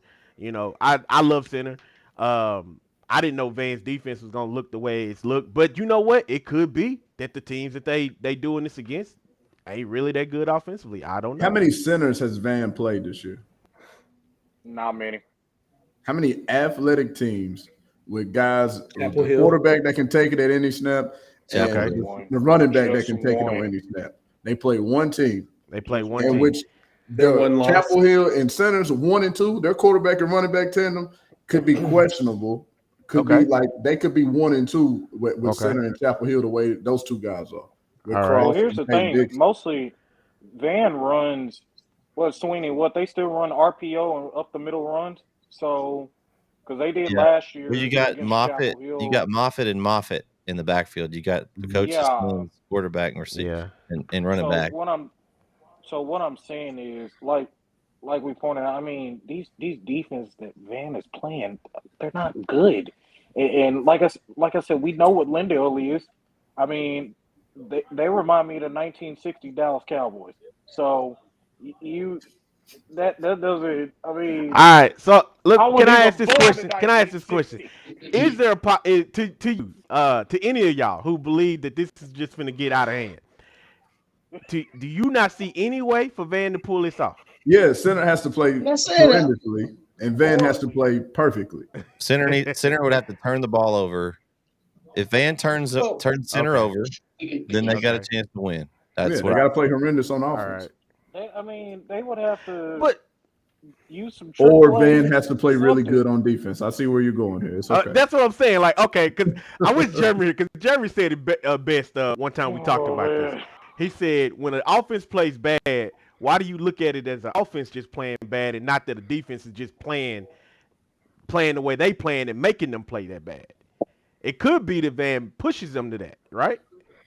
Yeah, man. If they can make up 42 points from last year, exactly. It's not probable. You're gonna hold them to the last year. It's not probable that the team's averaging 60 points a game. Last year. No, you're not. It's not happening. Right. You're right. Well, and we'll talk all about it right. next week. We'll wrap this game up and we'll talk about it. If Van lose, I'm not coming on the show. I'm just gonna be honest with you. I'm gonna get sick or something. Vince, I'm gonna miss out. I'm Take riding next with week you. off. I'm riding Nah, with you. nah, Let's take man. next week I off. don't want to pick, hear man. this. I don't want to hear this next I'm week. And with he's been you. real quiet while you've been over there trying to defend him. He's been real quiet. He ain't jumped in to help you No, not one because- time. Because He why I'm helped gonna me go one jump in time. where everybody's talking. Then I Yeah, Yo, gotta you yell was over where they were everybody. beating me with that tree, KO.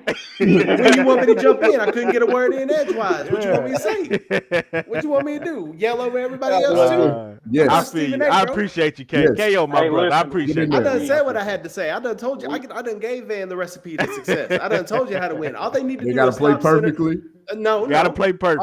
They just need to stop and center has to play once. horrendously. They just need to Okay. stop center once. They stop One- center once and gain that extra possession on center. One time. Then they just They need to gonna stop keep up center with 'em? once. They Yeah. just got to stop him one time the whole They night. just gotta stop it one time. And Corey over there Vince, looking like One stop. Mm. One stop. Just one stop. One That's all stop. they need the whole night. Well, That's one One stop. stop.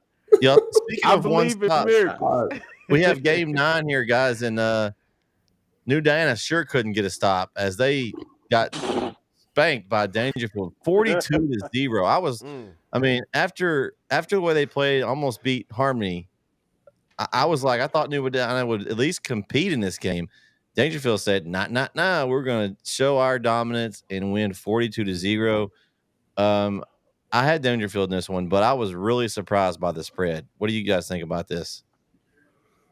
I mean, Dangerfield got some athletes. I mean, it was.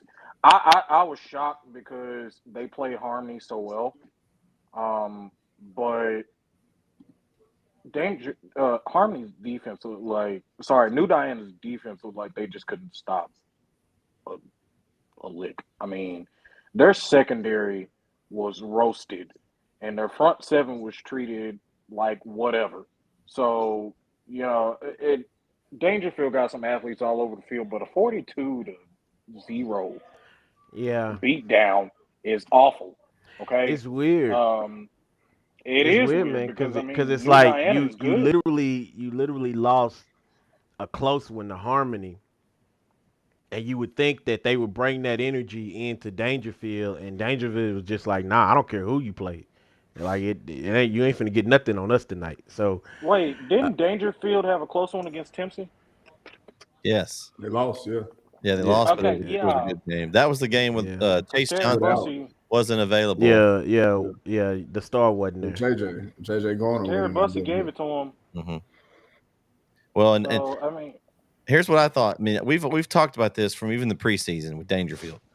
They're going to probably out athlete everybody that they play. I mean, Timpson maybe could match them athlete for athlete, but Dangerfield's so athletic. If they can put it together and play a complete game, Every year.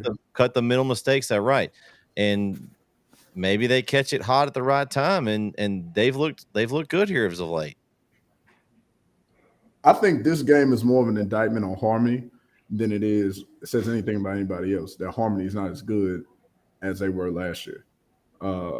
Because the role that they went on last year, especially in the playoffs, they played really good defense. They let a freshman quarterback go out there and tear their butts up last week. I mean, it was on the road, but still, like Harmony, when you say Harmony and New Diana, especially with Harmony coming into the game, you're telling me Boston Seahorns fully healthy, you would think it would be a blowout. And then for Dangerfield to go in there and do the same team that y'all barely beat the week before and just absolutely do whatever you want to with them. I don't know if you guys saw, they had everybody playing running back last week. Quinn Webb. They had everybody running the ball. It was so easy for them last week. They really didn't even need Chase Johnson. Like the passing game it was the run game really that just took it over. It was a mismatch. And so to me, this is more of an indictment on Harmony and them not being as good as I thought they would be coming into the year, coming off of a state semifinal run. That was surprising to me. That's the only thing that I took away out of this game. Not because I didn't look for New Diana to be good. I didn't look for New Diana to do anything crazy, but I think that is an indictment of who those two teams are. You got go ahead. So real quick to your point, Harmony brought back pretty much the same team as last year, right? Yeah. Basically double-digit starters returning on both sides, right. And they're not as good as they were last year. So just because Center and Van are bringing back the same teams doesn't mean it's going to be the same as last year. I digress. Anyway, That's true, though. KO That's a good boy, point. KO broke it down. That's a nice Counselor. one. I mean, it'd be one thing though. Here's the difference though. Last year, Harmony was like playing good. they were healthier. They were a lot healthier last year too, though. Yeah, And right. But Center is like playing better than they were last year. I got you. I was just messing with you. All right, just make sure. I was just messing with you. But Nah, that's a good point. but Dangerfield though they're clicking. year. We were waiting every year. They don't rebuild. They just reload. It's every Yeah. year. Dangerfield's solid. So I think it'll come down to that final game of the year between Dangerfield and Harmony, and I think Dangerfield wins the district, and they have the team to make a run. They just what their problem is they don't need to beat themselves. They have the athletes and the talent to win games. They You're just right. don't need to get it in their own way. Don't beat themselves, and they'll be fine. Yeah. All right. Okay. Yeah. Anybody else want to go on that one? Did I hear somebody? All right. Game 10. Pleasant Grove. I know Eddie's been chomping the bits to talk about this one. Pleasant Grove 63-28 over Gilmer. In Gilmer, I might add. I've been there. That's an atmosphere there as I covered Chapel Hill Gilmer game 1 this season. And it's a tough place to go in there and win. You've got to be a good team, and Gilmer's not the team that they have been in the past. They're still a good team. I think they'll intimidate teams just because having Gilmer on your chest. I mean, I think the matchup by district between Gilmer and whoever finishes third out of Van and Center could be one of the games of the week in the area for by district, because that's the matchup. It's going to be that third place when we figure Gilmer's going to wrap up and get second. But man, Pleasant Grove, 63 points. Whew. We talk about their defense a lot, but they put up some points. I mean, the fact that Gilmer couldn't even throw the football, but we kind of expected that coming into the year. I mean, Caden Tennyson is not. This is not anything against him, but he's nothing like his brother. Okay, they really don't have a throwing game. They have a big running game. I think they put up 300 yards on Chapel Hill rushing or Henderson. Like that. Yeah, Will Henderson is a dynamic back. He's good, but they don't have the guys that they had last year. They had guys like Rohan Flewelling, Tariq Tate. I mean, they still have him, but it feels like he's really one of the only 1 out of 5 only reliable guys on that team. And then their defense is like Vans or Lindale. Like it's pretty bad. So this I kind of expected, but I said that Pleasant Grove probably won by 14 points. I didn't expect it to be that. So, and now Pleasant Grove, whether everybody wants to believe it or not, now they're a threat to. I'm gonna be honest with you. I'm gonna go into the playoffs. They're a threat for the state title. I mean, third round Carthage Pleasant Grove matchup right now, and it's the weird thing about these districts. So they'll play earlier than Gilmer would play them because the second place team wouldn't play them until the regional final. So that's going to be Who on this panel thinks that they could potentially have a kind of a little bit of they'll give a Carthage a run for their money? Who thinks that? I think they'll beat them. I think Pleasant Grove's better than Carthage. They play this year. This is the year. Well, I said that back in 2019, and Coach Surratt proved me wrong. But I just think what Pleasant Grove brought back and the D1 players they have on their roster currently right now, and the youth at not just quarterback but some other positions from Carthage. Nothing against Surratt's done. He's going to be incredible, but he's a sophomore. You put that much on him, I think they'll get better as the season goes on. But I just think this year, we kind of talked about it, this is the year to get them. Here in another year or two, they're not like they're down, but for Carthage standards, they lost a lot off that team that won state last year. Some solid, important pieces. And so I just think that Pleasant Grove right now is just a better team than them overall, I think. we'll see. But I will say this. Man, I like Jet Surratt. I think he's a good quarterback.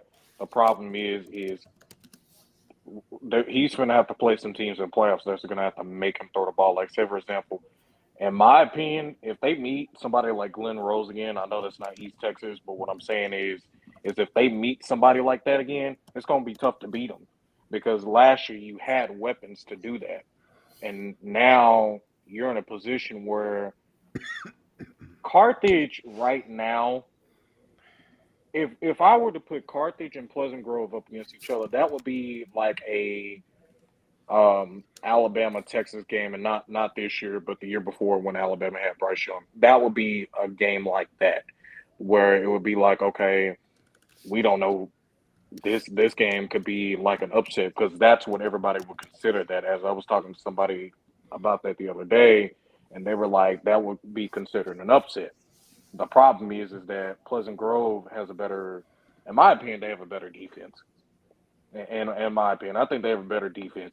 I don't think they have the running backs, but their offense is good enough to give Carthage a run for their money. You don't think Pleasant Grove has the running backs? No, compared to Carthage, because Carthage has two good running backs on their team. So Caden McFadden and Jalen Boydley ain't good.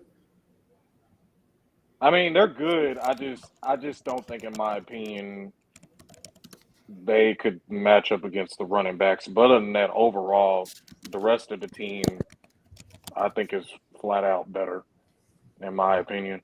Yeah. They're better athletes. I think Carthage, look, I'm when Carthage had really good receivers last year. Noah Patty was incredible last year. The one that went to Oregon State, Montreal Haddon Jr., 3-year varsity guy, incredible. Brady Manning ain't that. He's not Noah Patty, and he's not Montreal Haddon. And I think Surratt is good, but I just watch how they play, right? When they play a team they know they can beat, they're throwing the ball 40 times a night. They're trying to get Jet comfortable. When they play a game where they think it's going to be a little bit of a challenge, what do they come out and do? They pound the football. So they're letting you know kind of if you just watch how they play based off of the plays that they run that night, if they think they can win the game pretty easily, they're going to let Jet throw the ball around and try to get comfortable. But when you see them come out the gate and they hit you with Edwards and they hit you with Matlock and they try to come out and pound you, that's when they know that, hey, we might not have the best chance at this one. And I'm going to be honest with you, Surratt is not what Connor Cuff or Kai Horton was. I don't think Connor Cuff was that good. I think he had really good receivers around him. I think he had really good playmakers around him. I don't believe that Connor Cuff was just – I mean, he had incredible numbers, and that offense was incredible last year. But him standing alone, I don't know if he does that without having that type of production. It helps he had the experience too.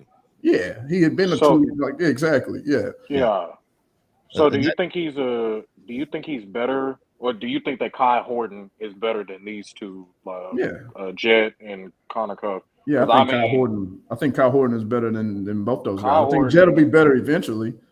I mean, I would give Jet, a couple more years. He's 15. I'll give him a couple more years before I say Kyle Horton. But honestly, I believe it was the receivers and the weapons that they had. They had the same run game, and then you had those receivers last year, and I think that's what made the offense so special last year. I don't see that out of the receivers this year. I don't see that explosiveness that they had. You lose that in Patty. The cat that they got number 4, who's pretty tall, he ain't explosive like that. And you got Braden Manning. He's not explosive like that. Pleasant Grove, on the other hand, Pleasant Grove is like D1 everywhere. Duke commit. 2 Oklahoma State commits. Arkansas commit at quarterback, who is a special talent, who I think will make more of an impact on defense when those two get a chance to play each other, because he's an outstanding defensive back too. But I just think that PG, this is the year to get him. If there's ever a year to get him, you better get Jet while he's young and while you're old. And PG is old this year. They've got veterans. They've got D1's talent all over the field. Caden Allen, who to me is one of the best offensive linemen who won't go D1 because he's not a huge guy. He's like the most athletic offensive lineman in East Texas. He's incredible. Just wanted to plug him out there one time. But Nah, this is a year. I don't think Carthage is as good as they've been in the past, and it wouldn't surprise me if Center played a good game. But So let me ask you this question: Do you think that compare Carthage's defense and their offense to Chapel Hill's? Who has the better bunch it's as kind of far unfair. as It's kind of unfair Division to One compare the players? two. I think offensively, Chapel Hill is probably has the best run game in East Texas. Uh, the question for Chapel Hill is going to be, what do you have to do when you have to throw the ball? That's what it's been. That's what it was last year anyway. They should have won when there was those two were freshmen. They probably should have won that game against LBJ. Sophomore year, Bernie went out there and shut them down, made you throw the ball. They weren't that good at it. So to me, with Chapel Hill, the question is, how good is Demetrius Brisbane throwing the football versus running the He football? has gotten better this year with throwing the ball, but they have. I mean, you can't Yeah, really they have tell, to be to. honest He with hadn't you. had to yet. He Really. hadn't Yeah. had to. They've been running it at will. Ricky's averaging like 230 a game. Like when they run into that defense, which will probably be Kilgore, when they run into that defense that makes them throw the ball, that's when we'll know how good Chapel Hill really is. Who'd you ask me to compare him to? Carthage. And the Carthage, yeah. same thing with Surratt. Like is Surratt the first time he had to play Kilgore's defense in the first game of his life? How many picks he threw? He threw 3 picks in that game. So he's still a sophomore. And they're just like I said, they're not as explosive out wide. I really think PG is probably 2 touchdowns better than Carthage based off what I've seen this year. Probably their team, Carthage's team this year. I wouldn't say that I would compare them to the team that lost to China Spring, but it's a toss up because you remember Crosby that first game that year gave them a dogfight Yeah. in New Caney. So we'll see because at that time I didn't know what Connor Cuffle was. They had a different quarterback. That quarterback, I think he got benched or hurt or whatever, and then he came in. So we'll see. But I think PG has the better bunch. All right. Well, those are our games. Let's talk about the polls. First poll we're going to talk about is our 6A 5A poll. Top 5 for this poll. Number 5 this week is Lufkin. 4 Tyler High. 3 White House. 2 Texas High, and number 1 is Spence's own Longview. What do you guys think about the poll results there? No arguments for me. I don't have no arguments. That poll I is think pretty it's fair. solid. I mean, if there was ever a week for Texas High to be one, it would be this week. Based off what Longview did with Forney at 13. I mean, if you were ever going to say this is a week for Texas High to be above Longview, this would be a good week to say that because of how we played against Forney. But and I ain't gonna lie to y'all, they got after our bus in that scrimmage. The very first scrimmage of the year, Texas High, when we went out there to Longview, they got after us. Now I know What was we the don't score of that game? I don't even know, to be honest with you. I know we don't prepare for scrimmages. It's not something we do. We don't look at tape or we don't show our kids tape or anything like that. So we didn't really like prepare like we would for a game, but just athletically, Texas High is probably the more, I hate to say it, but they're probably the most athletic team in East Texas. So if there was ever a week for Texas High to be number 1 after a slow start or a slow, not as good as expected game against Forney, I think this would probably be the week to put Texas High along me. But I'm never going to say that Longview is worse than Texas High. So in my votes, I had Mount Pleasant at 5. I thought after the way they played that they deserve some love, and also I had Lufkin at 4. So I didn't have Tyler High in. They've lost a few games. I slid them out of my poll, and I rewarded Mount Pleasant. They've looked good the last few weeks, and until they prove otherwise, I think right now they're third in that district. They'll have a chance to prove themselves. They lost at Texas High, but we know how good Texas High is. They'll have a chance to play against White House, and we'll see where they stack up against White House. But that's how I had mine. I think we all 4 people that voted this week had White House, Texas High, and Longview the top 3. So a little bit shifting. Kyle, you had Tyler High and Lufkin in there, I think. So you had the exact. So it was, but me and Brandon had Mount Pleasant, so we both gave Mount Pleasant. I think they're right there. But I think those are a solid solid top 5. I can't argue with those. I think if there was a 6th spot, I think that's Tyler High right now. I think so. All right. We're going to go to 4A. 4A is kind of the one that's kind of stayed the same here recently. Let's get the results tabulated here. Let's see here.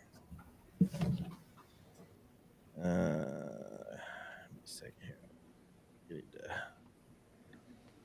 Okay. Tabulated results. We have at the bottom, we have load here. Lindale at 10, Brownsboro at 9, Gilmer 8, Sulphur Springs at 7, Van at 6, Center at 5, Kilgore 4, Pleasant Grove 3, Carthage 2, Chapel Hill 1. Thoughts on that, guys? Who's in front of Kilgore? Who's in front of Kilgore? So Kilgore is behind Pleasant Grove, Carthage, and Chapel Hill. Oh boy. Spence, what do you think about that? I'm gonna let you say that first. What do you think about that one? I mean, Carthage beat Kilgore. I mean, and I guess that can, keep them. The top 4 is okay with me. I think Pleasant Grove is 1 to me, especially after if there's ever a week to move down Chapel Hills, the one that they did against Palestine. It's going off that game, right? Well, they're coming off. They beat Jacksonville last week. Okay, so going off Jacksonville. If there was ever a chance, I think Pleasant Grove's win against Gilman was so dominant that if there was ever a chance or a statement to make it being the number 1 team in 4A, I think that was it. So if they were ever going to have a real argument of being the number 1 team, I think that was it. And of course, Chapel Hill struggling with Palestine other week. I think that would be a good enough reason to move them down. Well, if you kept up though, Spence, and Chapel Hill struggles with Palestine, it's like a kryptonite for them over the last 4 years. Yes, they've had. I remember the day game last year. In Palestine, then we had the day game where they 7. Yeah, then the year before that, we had the quarterback quit at halftime. That was the first year that Brisbane came in. He came in the second half, almost came back, but they still lost. So Palestine has just had Chapel Hills. So honestly, that game is just a tough matchup. I don't know what it is. If Palestine if you get off to a bad start against Palestine, they control the clock and they do a good job. So I think that was part of it.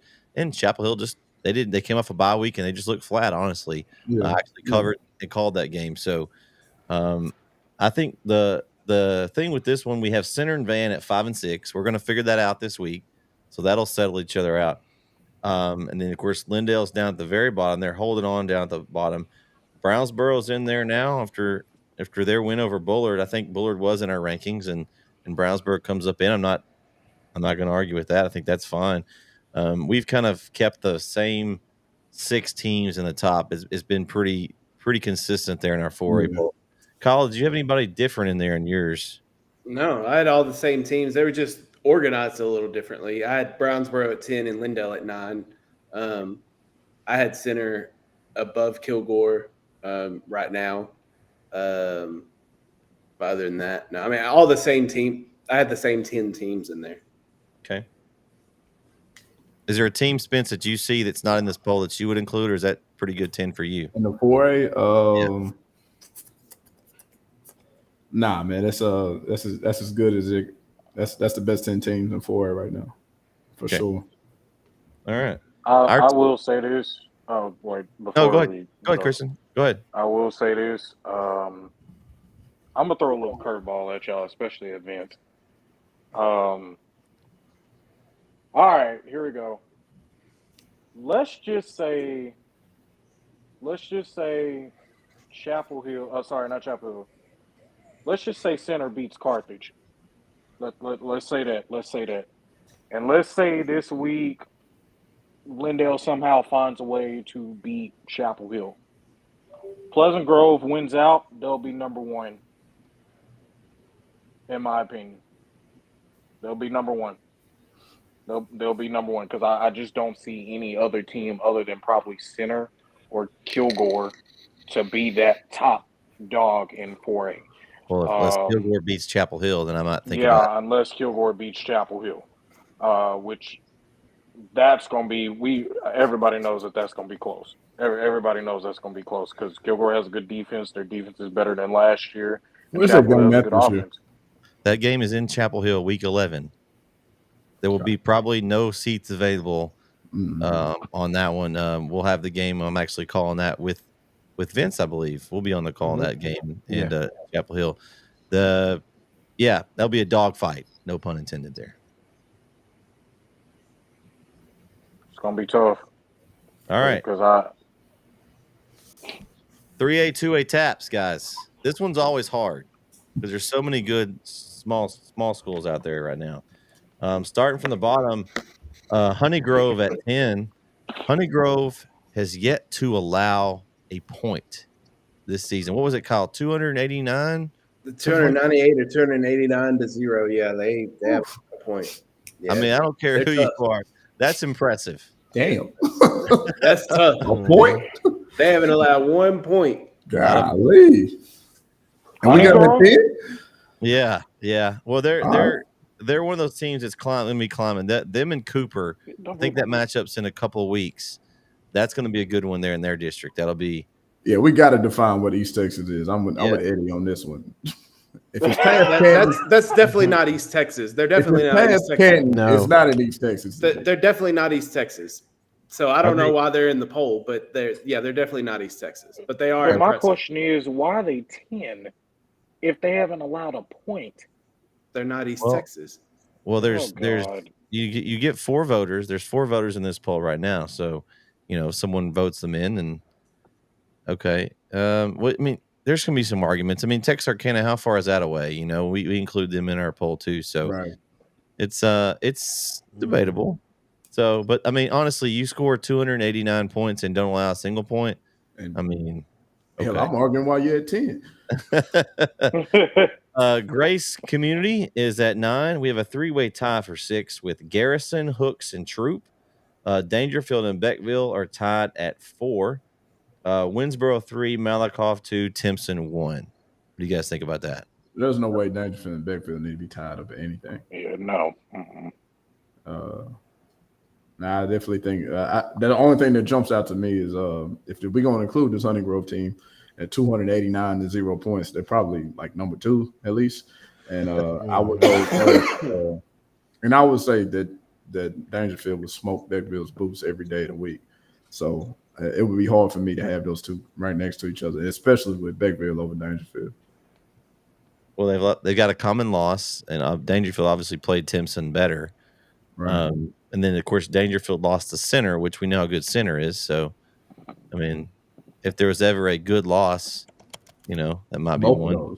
Yeah, for sure. So, can I say something to throw y'all off? Go for it. Malakoff and Timpson are going to meet in the playoffs. Well, that would be impossible because Malakoff's 3A and Timpson's 2A. Oh, wait. I'm tripping. You mean Winsboro and Malakoff? Yeah. Wow. Oh, my God. Where's Winsboro at on this poll? Yeah. Where does Winsboro fit? I have them at 3. 3. All right, that's fine with me. That's it, man. How good is Kyler Finney to y'all? I think he's a stud. I think he's the best quarterback in East Texas. He's impressive. He is a stud. Probably is. He probably is. I would love to see Timpson and Malakoff. Hey, I will say, Spence, Eddie loves you. So that's. I just said somebody else was a better quarterback than Akari Johnson, so he might not love me after that. Ooh. But I mean, that dude, Kyler Finney is incredible, dude. I'm so hyped for their game against Pottsboro. Hey, I don't know if y'all keep up with Pottsboro, but they're both undefeated. Major McBride is a running back from Pottsboro. The dude is incredible. I think that's how they were last year. I think they went into that game undefeated. Yeah, they'll probably rush for over 100 yards in that game. No, that one went to the wire. Pottsboro, Winsboro, and Whitesboro, they all beat up on each other. I think they all finished the season with 1 loss or something like that.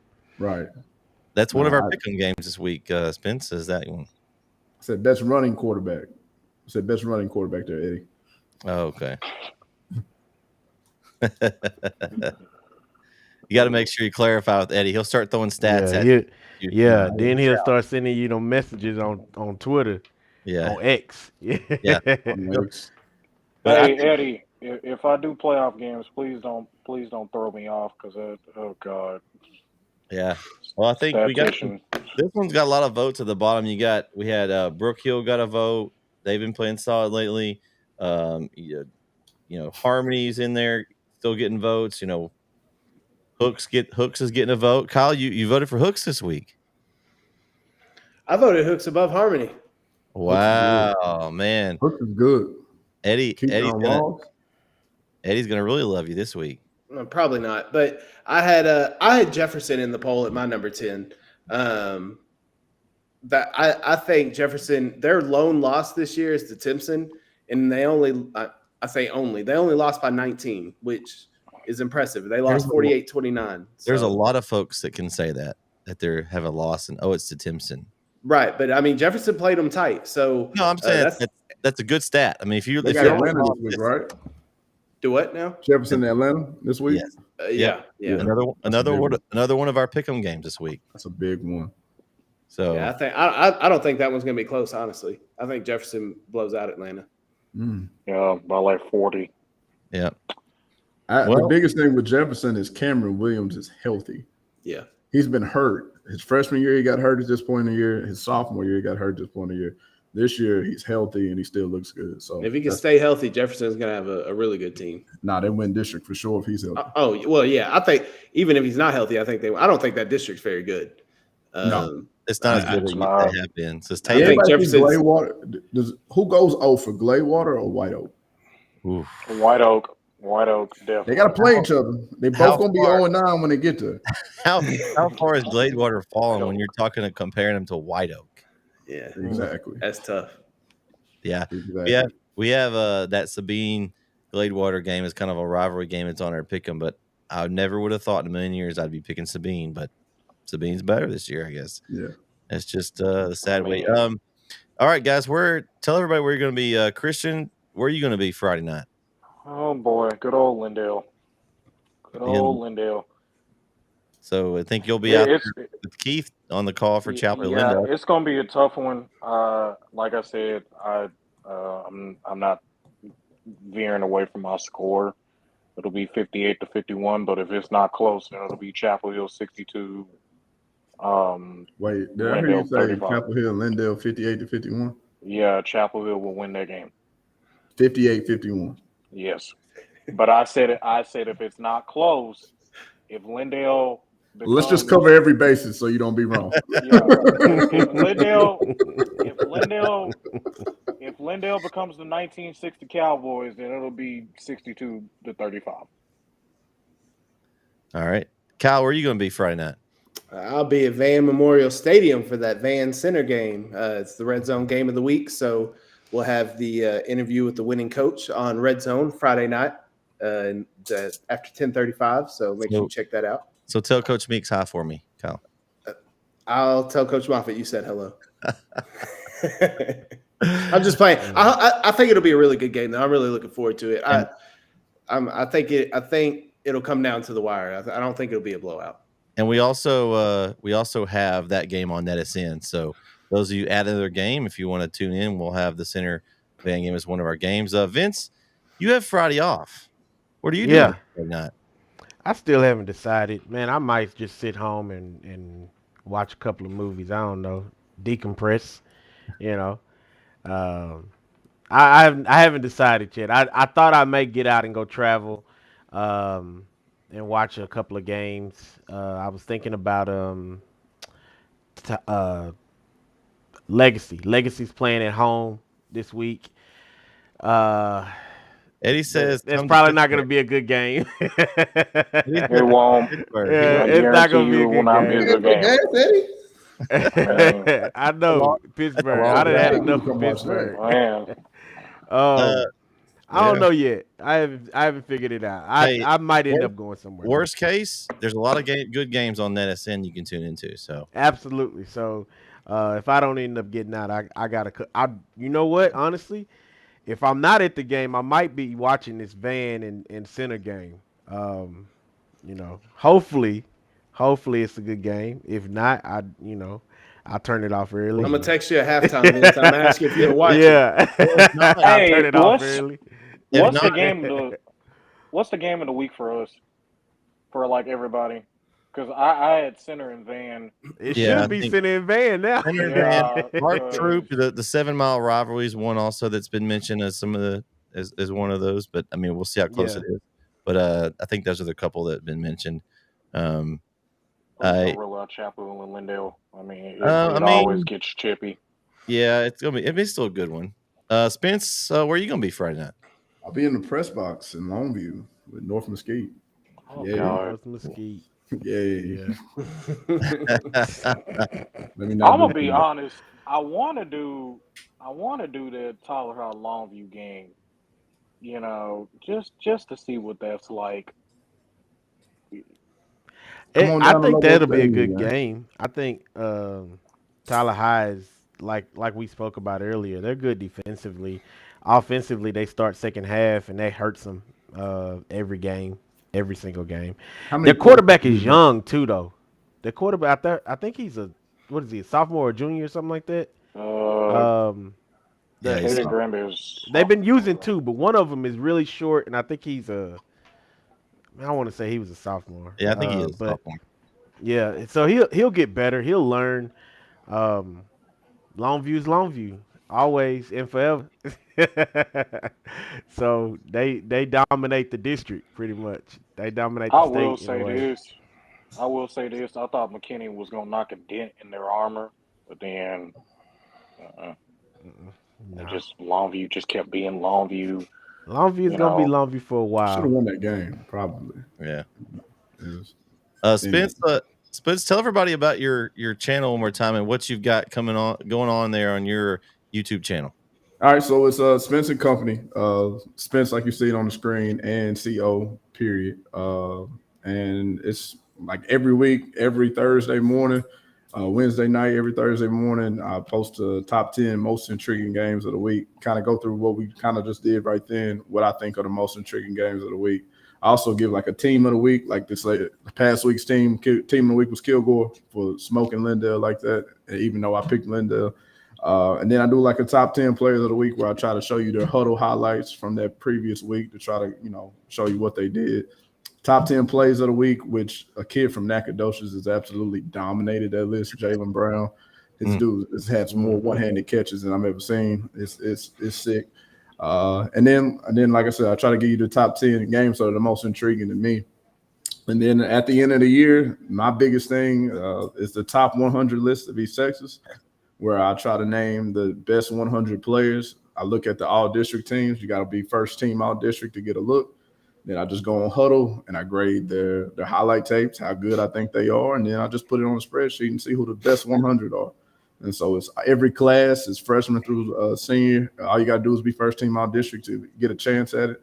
And like I said, it's inspired by the NFL Top 100. I've always really liked that list. And one of the things I've always hated is how like the newspapers right now are doing their all East Texas teams.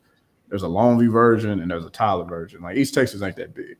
Like No. put it all on one list. And then as the years go by, like Smokey, if you go back to watch it, I'm old school Smokey kind of guy. Yeah. 2004 all Smokey team had like 12 people on offense. You go look at the all Smokey team now and you got like 30 people on the first team offense. So everybody's being super inclusive, which is cool. The kids get shined by that way. But I'm old school when it comes to those accolades. Like I want to know who's the best. And so The best of the best, absolutely. yeah, no, that's just how I am. I wanna know who's that the was best. bragging rights back then. No, for Yeah. sure. Like you go Yeah. on Smokey nowadays, you'll see 4 first team quarterbacks. It's like, Yeah. well, who's the first team quarterback? Can you know play what all I mean? 4 at once? Yeah, exactly. You've got a spread Yeah. quarterback, a drop back quarterback, an option quarterback. Like, come on, bro. Who's the best quarterback in East Texas? So that's just me. I've always liked to know who the best of the best was. And that top 100 to me that's my little baby. I ain't gonna lie to you. I love that list. Put a Spence, lot of time and energy into it. So that's definitely what's Spence. going on the page. What's up? Who is your like personally right now, who is your top 2 guys in Texas right now? In East Texas or Texas? Yeah, just East Texas. I'm sorry, not all of Texas. The best two players this year in East Texas. Phew. Man, that's tough. Pressure right there. I mean, Yeah, that's a heavy my question. two was one of my one was Taylor Tatum. Taylor's up there. Ricky Stewart. Taylor's incredible. Taylor is incredible. I watch every snap of Taylor play. So it's unfair for me to really judge him because I know what he does good and know what he does bad at. And I just kind of got to wait till his highlight tape comes out to try to judge him the same way I judge everybody else. I think Brisbane is up there. I think he's been special this year. I think Imani Cross is going to be the biggest jumper. Like he was like 90 for me last year. That dude's going to be top 10 because he's done incredible things this year. I don't know. Last year's number one player was Terry Bussey, but he's been hurt for so long. Yeah, somebody just I'm looking at that, and I see that. See, I don't think Terry Bussey's been the best player in East Texas this year. I don't think he's played in enough games, and I don't. True. Look, man. True. Yeah. Yeah. I'm not rooting against the kid. I'm just really anxious to see what he does at A&M. I want to know what you got. What do you do when you're not the best athlete on the field? That kid has been the best athlete on the field since he's been 5 years old. Yeah. What is it going to be when? And that's the one thing that I'm real cautious about with these 2A and 2A schools and stuff like that. Is just saying how great somebody is because, like, bro, you've been the best player since you was 5. What are you going to do when you get on the next level and everybody's fast? Like it kind of showed in that 5th round playoff game last year against whoever they got beat to in the 5th round. And old buddy from that school went head to head with him, matched highlight for highlight with him. Even caught one on him to win the game. So for me, that's what I worry about when I look at these 2A athletes is like, okay, you're the man. You've been the man since you were in kindergarten, but now you're around other grown men. What are you going to do when you get on that stage? And so that's my hesitation about Terry. I think he's incredible. I think his story is incredible. I don't know if y'all know his background and his actual background story. Him as a person, he's an incredible person. But, I mean, there's always a question mark when you come from that 2A level, and it's like, how good are you? So I'm anxious to see what he does at A&M. Well, I've really enjoyed checking out your channel. Your stuff's really good. I can tell you put a lot of time and effort into it, and we appreciate you coming on tonight. Spence, you have an open invitation here on Netison. You can always come and join us. Absolutely. I mean, it's cool. Great stuff. Kick me out. All right. Yeah. I made it back for another show. All right. I mean, you got Eddie on your team. He said welcome Christian as well. So thanks, Christian, for joining us tonight. You're on your first wrap-up show. It's been God fun bless tonight. y'all. It's been fun tonight, guys. Okay, we always end with this. The game you are looking at this week is like that's the one I want to see what happens on. The game, East Texas. Got to be Winsboro, Pottsboro, or Van Center in my mind. Either one of those two games. I'm keeping an eye on both of those. Chapel Hill, Lindale, and Van and Center. Those are going to be the two games I watch out for. And two games I'm probably going to look back at over and over again twice, maybe. Van Center and Winsboro, Pottsboro. So those are the two biggest ones to me this week. Yeah, I agree that one. I'm excited to see the Pottsboro Winsboro matchup is good for me because you got the run-in of Major McBride versus Finney, the quarterback. Is it what's going to take effect? Who's going to be the person that steps up other than those two to make plays? I think that's going to be important. I'm looking at that Troop ARP game, man. I know you guys are thinking Troop, but I just think ARP. What I saw last week, I think they're much improved, and I think they have a chance. Troop's going to have to mess up, I think, but I think ARP is good enough that they could sneak up on and get and steal one at home.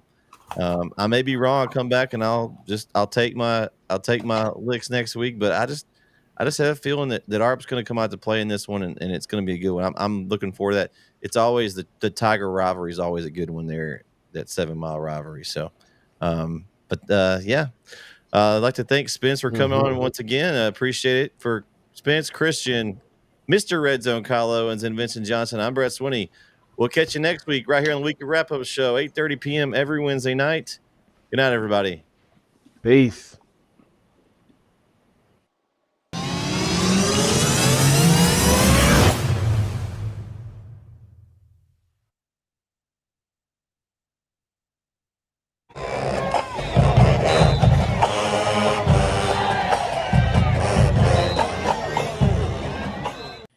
Is your demanding work lifestyle in need of fire-resistant clothing that can keep up? Well, L4FR clothing should be your go-to for quality, affordability, safety, and style. L4FR was founded by a third-generation oil field worker who is also a veteran. Thus, this company has a deep appreciation for reliability and longevity, all while we provide first-rate customer service.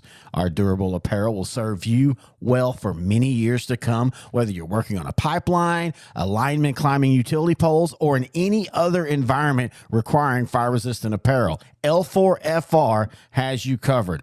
Our apparel is tough enough to resist hazardous conditions while still providing high comfort and style.